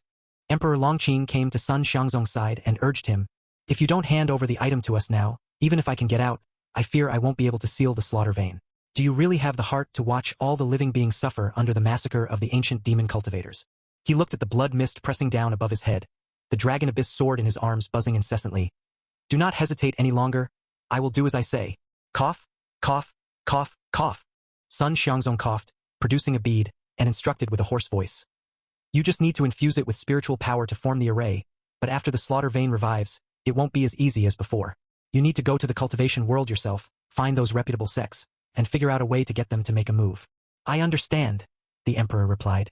Emperor Longqing looked at the ring on his hand. Zizhan, shall I try it? Maybe I can take you out too. If you want to make a move, then do so. Why waste so many words? After Sun Xiangzong finished speaking, he closed his eyes amid the overwhelming fog, quietly waiting for the final moment to arrive. Whether you acknowledge it or not, I regard you as a brother and will not force you. The Emperor finally shifted his gaze away. He lifted the dragon abyss sword. An indescribable mystical energy began to burst forth from within. Just as the all-engulfing blood mist was about to descend, and he was making the motion to draw his sword, heaven and earth underwent a dramatic change. Ah! Whoa! My child, your mother couldn't afford your education. Our family is poor, only permitting you to be a farmer. Don't resent your mother. Daughter, close your eyes. My wife, in the next life I will still marry you. I want to be rich, and I want to be rich in my next life too. I have failed my master, not having avenged him. Sister. Sukin sat in the stable. It seems I won't have the chance to join the army. One by one, case by case. Within and around Liangzhou, millions of citizens and their friends and families were making their final farewells. But at that moment, the blood mist stopped. It hovered just above the heads of the people seated on the ground, not moving any further downwards. What?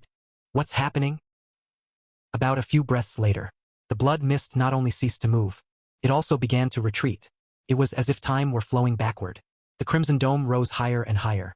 7 feet, 10 feet, 100 feet, 1,000 feet, until it returned to the high sky, then got absorbed back into a huge vortex that had emitted it. Finally the vortex itself constricted and closed, turning into a cascade of blood light and pouring back into the altar deep within the Luotian mountain range. Everything came to an abrupt halt.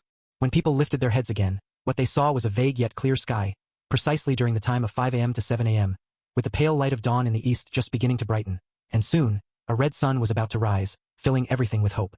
Chapter 556. Sealing Longju_4. If it hadn't been for the people frantically fleeing out of the city amidst confusion, most of whom were now scattered across the wild mountains and hills, confirming a great escape had just occurred, one might still believe that nothing had happened and it was all merely a nightmare brought by a natural disaster. Are we saved? Heaven has opened its eyes. Heaven has opened its eyes. Yes, it must be immortals from above. It's the immortals of heaven. The immortals who couldn't bear to watch, so they intervened to save us. Quick, everyone, quick, kneel and kowtow. It wasn't immortals. From among the crowd, Chun Yunshi called out in a sweet voice, "It was my father. Your father." The nearby villagers turned their gaze. "Little girl, what nonsense are you talking about?" It was clearly the immortals from above that intervened. "Who is your father?" "My father is Chun, named Sansi." Chun Yunshi answered. "Yunshi, what are you saying?" Sun Li asked. "How do you know it?"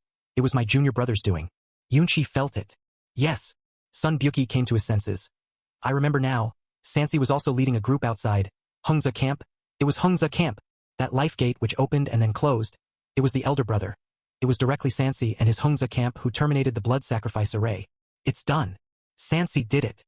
This. Chao Huan, with disheveled hair, and several generals who were present had just witnessed the scene. No one knew how much time had passed. He finally spoke with lingering fear. What was this?" "General Chun. It could only have been General Chun." Zhao Wuji, drenched in cold sweat, gradually regained his composure. "Only General Chun, by destroying the main array at Yin Mountain, could have stopped the blood sacrifice array at the last moment. It seems." Fang Qingyun let out a breath. "General Chun has won. Yin Mountain." Chao Huan stood up with the help of an eunuch. "You mean General Chun at the profound image realm? Led his division of more than 10,000 men from Hongza camp, won the battle at the Onyx River and then moved north, and then conquered Longju Mountain? There are at least 5 martial saints, plus an army of 100,000, and the monsters of Wushan sect. It's not that I doubt General Chen's capabilities, but on paper, how could that possibly be?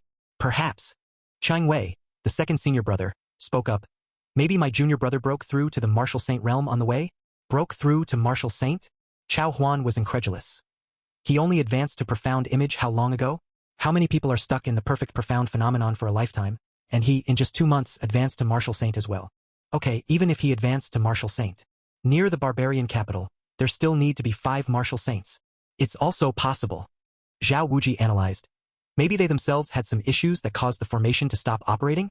Actually, rather than credit Chen Sansi, they were more inclined to believe the latter assumption. Because destroying the main array with just 1 man and a small force of soldiers was simply an impossible task. No matter what, the crisis in Liangzhou seems to have been resolved." Cheng Wei said, "As for General Chen's whereabouts, I believe we'll have an answer soon." Luotian Mountain Range. Xiao Yujing and Wenji had long been prepared to die. Then, the scene that everyone witnessed occurred. Impossible? Within the boundary, Deng Immortal's eyes were about to burst. "How could this be? Eleta, haven't you figured it out yet? What are your people even doing?" The Wushan sect leader immediately took out a sound transmission talisman, trying to get in touch with the high priest. However, the only response he received was dead silence. How could this be? Eleta looked utterly baffled. "Impossible. Could the sound transmission talisman be broken?" "Your Majesty." Equating to being resurrected from death, the eunuch's emotions were somewhat agitated. "Heaven bless your Majesty. Heaven bless our great Shang dynasty." Only 1 breath away, Emperor Longqing, who was about to make use of the Dragon Abyss sword, stood still, observing the changes in the heavenly phenomena, without making any rash moves. A hint of satisfaction flashed through the aged eyes of Sun Xiangzong. "Hee, it seems the disciple I took in before my death has turned out to be the greatest merit of my life." "Do you mean?" Emperor Longqing paused. "That Chun Sansi did it?" "Whether he did or not, you will soon find out." Sun Xiangzong supported himself on a tree trunk to stand up. "Now that the blood sacrifice array is broken, shouldn't you hurry and seal the slaughter vein?" You state. LVG, severely injured, upon seeing the life gate he had struggled to open-close again, reached the peak of frustration. But then, he saw the blood sacrifice array stopped. Up ahead in Liangzhou, Normality was restored. The blood sacrifice array. How could this be? The expressions of a few ancient demon cultivators turned extremely unsightly in an instant. The failure of the blood sacrifice array meant there weren't enough living beings to prematurely activate the slaughter vein, their effort wasted. No good. When Ji gritted his teeth. It's the main array at Langjutsu Mountain. Waste. All of these people are complete waste. Langjutsu Mountain is at least 10,000 miles from here. Moreover, didn't they have only one mid-stage transcendent martial artist? Even if he suddenly broke through to the later stage, how could he possibly have affected the grand array? Is it the junior brother? LVG knelt on one knee on the ground, listening to their conversation. Where could he still be unclear about what happened? The thing he had not done. Had Chun Sansi done it? Giggle ha ha ha. With mocking laughter echoing in his mind, LVG shook his head, maintaining his clarity of consciousness. The blood sacrifice array is broken. What now? The ancient demon cultivators looked somewhat at a loss. Yes, without the blood sacrifice array, the revival of the slaughter vein is indefinitely delayed. Who knows how long we'll have to wait? Let's go. When Ji quickly made a decision. Since the slaughter vein could not be revived, what point was there in staying in the eastern continent? Chapter 557 Siling Lang Du Su Năm. How hateful. All the preparations, destroyed in an instant. But now is not the time to vent frustration. He led a few ancient demon cultivators and was about to leave. Immortal Master. Where are you going? A Duan's martial saint asked as he saw this. After the anomaly occurred. On the battlefield, soldiers from both sides, as if by some unspoken agreement, stopped their fighting and turned to look towards the Luotian mountain range. Especially the barbarian soldiers. They did not understand spells, but they could also tell that the so-called Great Plan seemed to have failed. Immortal Master, you can't leave. Duan's martial saint hurriedly said. If you leave, our morale will collapse. Then, the Heavenly Clan soldiers will all be doomed. Heavenly Clan? Do you even have the face to call yourselves descendants of the Heavenly Clan? A bunch of good-for-nothings. Get lost. When Ji had no intention of caring about the lives of these mortals. After cursing them, he immediately led a few ancient demon cultivators and flew north, only wanting to quickly escape from this place. Demon, stop right there. In a flash, from deep within the Luotian mountain range, an awe-inspiring figure in a Taoist robe, with an air of immortal grace, flew through the air. His speed was far faster than a few of the ancient demon cultivators, and in a moment he intercepted them on their way. In his hand, the Dragon Abyss sword was shining as it slashed down, engaging in a magic warfare with the ancient demon cultivators. Your Majesty? All kinds of emotions in Ji's heart compounded together, eventually turning into endless rage and a desire for slaughter. Purple energy rose from his body once again as the heavenly halberd that was embedded in the altar returned to his hands. He drove the incense burner magical artifact into the air to join the battle. In less than 30 rounds of combat, all the ancient demon cultivators, including Wen Ji, were slaughtered on the spot. Afterward, Emperor Longqing took out a bead and began to deploy the destructive spirit array. Golden array seals enveloped the earth and sky, not only to seal the slaughter vein. For the barbarian army, it was also a terrifying deterrence. They watched with their own eyes as the blood sacrifice array failed, and then saw the bodies of the immortal masters fall from the sky, crashing into a pulp right in front of them. Their morale dropped to rock bottom in a very short time. Who would still have the slightest thought to continue fighting? Moreover, more reinforcements from Dashing finally arrived. Marshal Saint Jiang Yuanbua led the Imperial Guard, as well as the Bailiang army that had been previously spread out in other parts of the northern territory, now appeared amid thunderous war cries. For the barbarians, their attack on State was already a desperate gamble, doomed to be caught between two forces. The only reason they persisted was because they were relying on the successful blood sacrifice array and the revival of the slaughter vein, which would bring a large number of ancient demon immortal masters into their realm to assist. But now the plan had failed. The slaughter vein was not only unrevived, but also about to be completely sealed under the destructive spirit array. The barbarian army was doomed to defeat like a landslide. On Langjutsu Mountain, Chun Sansi pulled out the battered Liquan spear from the body of the witch god sect high priest. Beneath his feet lay the destroyed array eye. At last, he made it in time. In the last breath, he destroyed the main array eye. From the extinguished array patterns, everything in Liangzhou should settle down. You impudent scoundrel! How dare a mere mortal ruin the grand plan of the ancient demon clan for thousands of years? Rumble! Before Chun Sansi, space began to warp, and then a black crack appeared. From it emanated anger, unwillingness, violence, full of evil chi, like the hoarse voices of evil spirits from the abyssal hell, also revealing an indescribable sense of oppression. Seals. He knew the eastern continent had always been under a seal. The one speaking to him now was probably a cultivator from another world, also the main culprit behind the blood sacrifice in Liangzhou. The cultivator did not show himself, but merely the voice and the pressure it exuded was enough to make everyone tremble within 100 miles. Ant. A mere ant from the Transcendence realm actually ruined the millennia-old grand plan of my clan. I shall flay your skin and eat your flesh, and kill every single one of you from the eastern continent. Turn every one of you into a great medicine for my ancient demon clan. Do you know? Only the man in the white robe was undaunted. Wielding his long spear, he stood before the fisher and decisively said, "The way you are now, you remind me of a mange-ridden dog hiding in a gutter, afraid to come up and bite, only able to hide in the gutter and whimper fiercely. You dare insult me?" Through the seal, the voice penetrating his mind rang out again. "Ant, do you know who you're speaking to?" Ant. Chun Sansi's unrivaled war intent still surged wildly, as the vast sea of true chi layered up onto the long spear in his hands. It transformed into a true dragon, which, with the sound of a dragon's chant and the rolling true chi, was like a rainbow through the sun, thunderously entering the world behind the seal. "You keep calling me an ant. Then come out and kill this ant. If you dare not, then shut your dog's mouth and listen carefully to what I say next. I am Chun Sansi. No matter which world you come from or which continent, from now on, if you dare to step onto the eastern continent again, I will make you pay 1,000-fold, 10,000-fold for it. I, Chun Sansi, can rush 1,000 miles to Jushu Mountain to destroy the array I, and I can traverse the great thousand world to find your dwelling places. It might be hard to tell then who is the ant. Those who offend my divine continent, though far away, shall be punished." The long spear pierced through the crack, accompanied by a deafening buzz. Following that, this crack began to close and blur. "Those who offend my divine continent, though far away, shall be punished?" A mere mortal warrior from the Transcendence realm, to utter such words, is the biggest joke under the heavens. Chapter 558. Sealing Longju_6. Chun Sansi. I will remember this name. But Chun Sansi, I fear you still don't know that the seal on the eastern continent is damaged in many places and already at the brink of collapsing. I wonder how long you, this immature child, can strut around because of the seal. Boom. As the voice faded, the gap closed. Heaven and earth's strange phenomena. Everything returned to calm. No, to be precise, there was still Hungza camp. The ice dragon was still in fierce battle. But without the augmentation of the black fog, the barbarian soldiers gradually regained their clarity from the frenzied state. However, they then saw that figure in the white robe had already crossed the winds and snow, standing at the summit. Behind him were 3 martial saints of the heavenly clan. Kneeling in death, at his feet, lay the body of the high priest of the witch god sect. Everything was over. Their heavenly clan's martial saints, exterminated. In an instant, the rout was like a breached dam. The remaining 70,000-plus barbarian army entered an irreversible rout to a crushing defeat. They discarded their helmets and armor. They fled in panic. They tumbled and wet themselves in fright. They were totally terrified.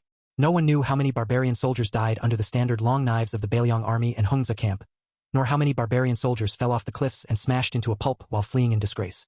This day was the doomsday for the barbarian horde. For the next 100 years, the silhouette of that white-robed figure would be deeply etched in the hearts of the barbarians. This war continued until dawn the next day. Out of the 100,000 barbarian army, only 20,000 survived. Not a single martial saint was left. All 4 great khans of the barbarian tribes, the highest commanders of various tribes, came to the white robes figure one after another and then knelt down. "General Chun, we are willing to swear allegiance to you, to swear allegiance to Dashing." What had they witnessed this day?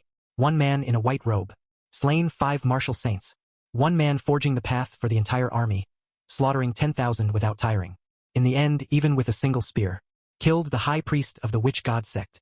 What was destroyed was not just the array I, but also the very fate of their barbarian tribe. With such heavy losses, it would be impossible to recover for over 50 years. Other than submission, what choice did they have? Amidst the clouds, the Daching Empress had never left, her flying sword still stained with the fresh blood of an ancient demon clan cultivator. She quietly watched the figure on the mountaintop, her deep eyes betraying no emotion. Finally, she did not show her face. She maneuvered the flying sword into the air and left, returning to Daching. The red sun rose in the sky. The wind and snow calmed. The desolate battlefield. Corpses were strewn everywhere. Chun Sansi stood atop the summit of Langjutsu Mountain, overlooking the surroundings for 100 miles. "My lord," Zhao Kong, covered in blood, came forward holding the broken He Miao blade to give the final summary. "This battle. Our Hungza camp slaughtered 80,000 of the enemy army, captured more than 20,000, and seized an innumerable amount of provisions and livestock. Or in other words, the entire grassland now belongs to us." Chun Sansi was unconcerned with the spoils. He merely asked indifferently, "And the casualties?" "The casualties." Upon hearing this, Zhao Kong trembled. "Were also grievous. Since the Agate River, until now, the total deaths have surpassed 7,000, and there are also over 2,000 wounded. Hongza camp came with 15,000 men. Now barely 8,000 remain. Casualties approaching half. If one counts from Huqiu Mountain. On this northern campaign, they had accumulated over 100,000 enemy deaths. Not only did they travel 10,000 miles in a forced march, but they also often faced high-realm martial artists and extremely adverse heavenly phenomena. Having merely 8,000 casualties was already an unprecedented miracle. But these 8,000 lives still piled up to form a mountain of corpses. Atop Langjutsu Mountain, Chun Sansi stood beside the altar, remaining for a long time without leaving. "My lord," Xiaozong cautiously said, "the battle is over. We can descend the mountain now, right?" Xiaozheng followed. "The barbarian capital city is empty. It's the perfect place for our grand army to rest for a while. This time, the brothers are truly exhausted." Chun Sansi placed his hand on the broken altar, gazed at the corpses that covered the mountains, and ordered solemnly, "The entire army, rest for 5 days. After 5 days, we shall burn incense and offer sacrifices to heaven right here on Langjutsu Mountain." "What?" Aside, several great khans of the barbarians shuddered upon hearing this. General Chun, Tuoba Hongshin said, trembling, This might not be appropriate?" Langjutsu Mountain was the birthplace of their Sky Clan. It was also their symbol, said to rival Ziwei Mountain. But in reality, Langjutsu Mountain held a far greater significance in the hearts of the Sky Clan than Ziwei Mountain. If they were to burn incense and pay homage to heaven here, it would be tantamount to declaring to their ancestors that the Sky Clan was no more. The humiliation was beyond words. Inappropriate. Chun Sansi sat on Tuoba Great Khan's antlered chair and looked down at the 4 kneeling barbarian Great Khans. "Then perhaps you'd like to properly explain to me what's inappropriate about it?" "Appropriate. Appropriate. Very appropriate," Morong Great Khan quickly said. "If General Chen wishes to offer sacrifices to heaven, then let it be. Since the Sky Clan now belongs to Dashing, the land of Langjutsu Mountain naturally belongs to Dashing too. Whatever General Chen wishes to do, there's no need to seek our opinion." What choice did they have but to acquiesce? 5 days later, in the Een Mountain range, atop Langjutsu Mountain, Chun Sansi led the 8,000 soldiers of the Hongza camp at the sacrificial altar on the mountain summit. A ceremony to offer sacrifices to heaven. Thereafter, in the barbarian capital, a ritual to consecrate the earth was held. In this battle, 15,000 soldiers from Hongza camp, led by Chun Sansi, drank from the icy rivers, sealed Longjutsu, and consecrated the barbarian capital. Not long after, the 4 barbarian tribes abandoned the great capital, leading the surviving embers of their tribes north of the Een Mountains, and signed a covenant promising never again to invade the fertile lands of Dashing. After this war, the southern desert was left without a royal court. Chapter 559 Choice. Northern Territory. The destructive spirit array successfully sealed the slaughter vein. With the defensive boundary relying on the slaughter vein gone, Deng Immortal and the Wushan sect leader also vanished. Wen Ji and Xiao Yujing's eyes gradually lit up with excitement. "Damn your ancestors!" Wen Ji roared, grabbing his twin blades and hacking away frantically. Xiao Yujing's heavenly sword skill was also unleashed, and in an instant, the light from the swords flickered across the sky. Seeking death. The blood sacrifice array was so close to success. For Deng Immortal and others it was bad news, but it also meant there was a way out, a chance to escape this place, to break free. The Vajra pestle on the chest of the Wushan sect leader emitted evil chi. Deng Immortal's flying sword even split from 1 to 2, until it became 8 swords floating in front of him. Until 2 withered old hands, each pressed on their shoulders. Deng Immortal and the Wushan sect leader immediately turned into immobilized live targets, becoming corpses under the twin blades and the flash of swords. The remaining few Witch God sect followers and cultivators met the same fate. "My son!" Wen Ji threw away his weapon and collapsed to the ground, weeping bitterly. "Daddy has avenged you." Xiao Yujing sheathed his sword and closed his eyes to calm his emotions. High above in the sky, Emperor Longqing controlled the destructive spirit array and completely destroyed the slaughter vein, with towering evil chi bursting forth. Surprise appeared on his undisturbed face as he continuously sealed it, also sealing his own meridian points. Even so, several strands of evil chi still penetrated his body. "Sun Xiangzong, why didn't you tell me that sealing the slaughter vein would backlash against oneself?" As he spoke and manipulated the magic, he returned the bead to the old man's hand. "Your Majesty was so eager." This old subject had no chance to speak. Sun Xiangzong received the bead, completed the sealing that hadn't been finished, and strands of evil chi entered his meridians through the bead. Confronting the backlash, his eyes twitched slightly, and then he took the full brunt of it. His already weakened vitality became even more decayed, but unexpectedly, the true power emanating from his body seemed to strengthen, rising steadily, and his pupils surged with dark light, becoming like those of ancient demon cultivators. He said in an unhurried tone, "The slaughter vein is different from spirit vein. To seal the slaughter vein, not only is the destructive spirit array needed, but one also has to bear it with their body, hence I had trained in some demon techniques beforehand. Still, I must thank your majesty for helping me bear some of it. Otherwise my old body would not have withstood the evil chi backlash after activating the destructive spirit array. Hehe. Emperor Longqing, seeing the increase in true power in him, his eyelids twitched imperceptibly, and then he indifferently said, "It's all right. I also did it to protect the millions of people in Liangzhou. Now that this matter is concluded, I shall not stay any longer." Having spoken, he left through the air, disappearing in the blink of an eye. Sun Xiangzong quickly left the place as well. It was only after he returned to the governor mansion that he suddenly spat out a mouthful of blood and collapsed to the ground. You state. After various reinforcements arrived in succession, the battle ended in the shortest time possible. What followed was just some cleanup work. In the eyes of most, a great catastrophe among humans strangely began and then just as strangely ended. And many generals were waiting for news from the north. The blood sacrifice array. The interruption was too strange. Logically speaking, the only way this could happen would be if someone destroyed the main array eye of the Langjiaxu mountain thousands of miles away. And that person could only be Chen Sansi. Great success of the mysterious phenomenon, an entire camp of soldiers. Facing an army of tens of thousands of barbarians, not to mention countless martial saint generals and witch god sect experts, the task seemed absolutely impossible. Just as some people have said, they would rather believe that there was some internal issue among the demons themselves.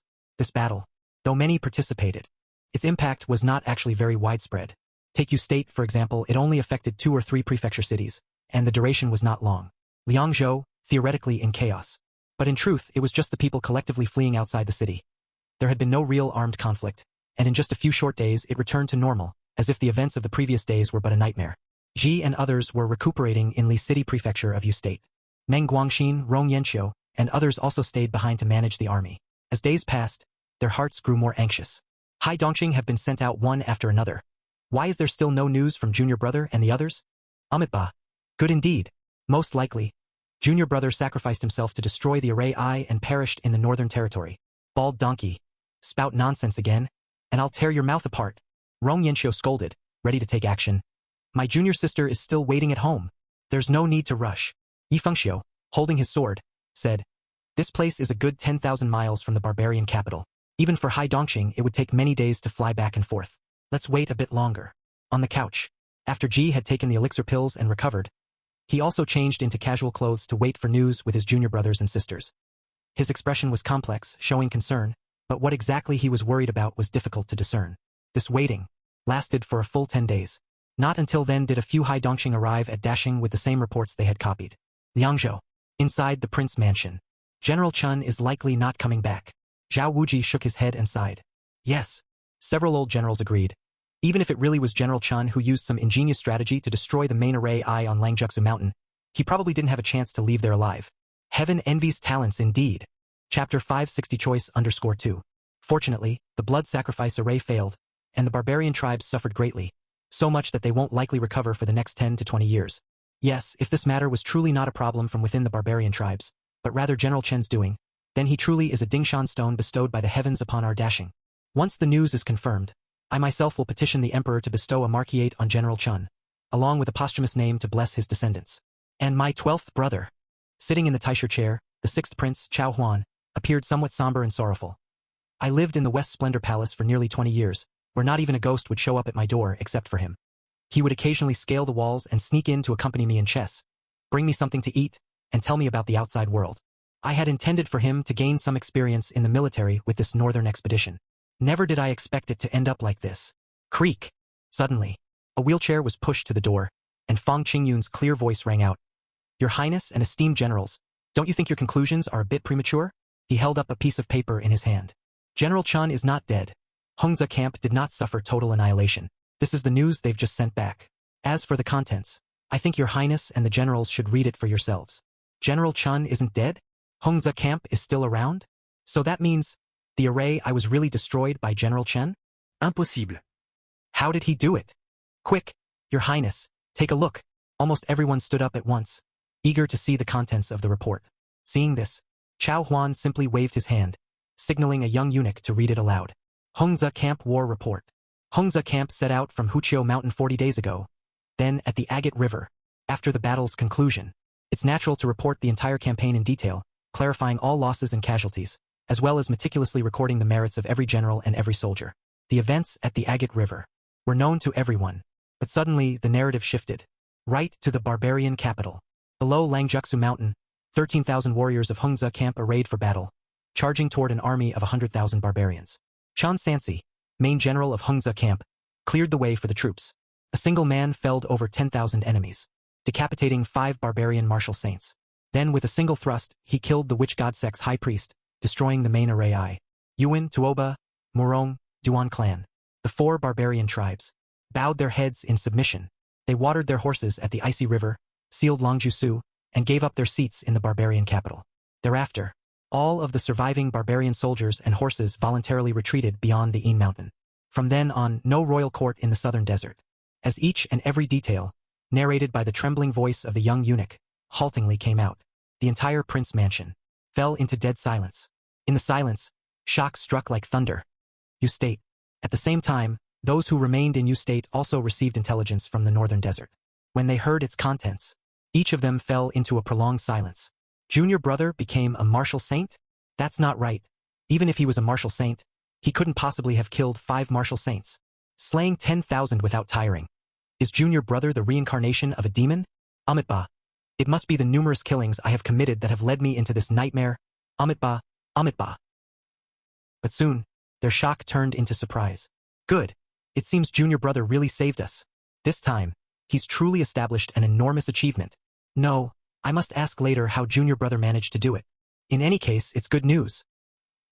In the corner, Ji, who was sitting on a stool listening to the news, felt a warmth in his chest and a surge of blood to his throat, the taste of blood filling his mouth immediately. Eldest senior brother, Nyeyuan, the 3rd senior brother who was also wounded, covered in bandages all over but whose movements were not hindered, noticed the commotion and immediately came over to offer support. Are you all right? It's nothing.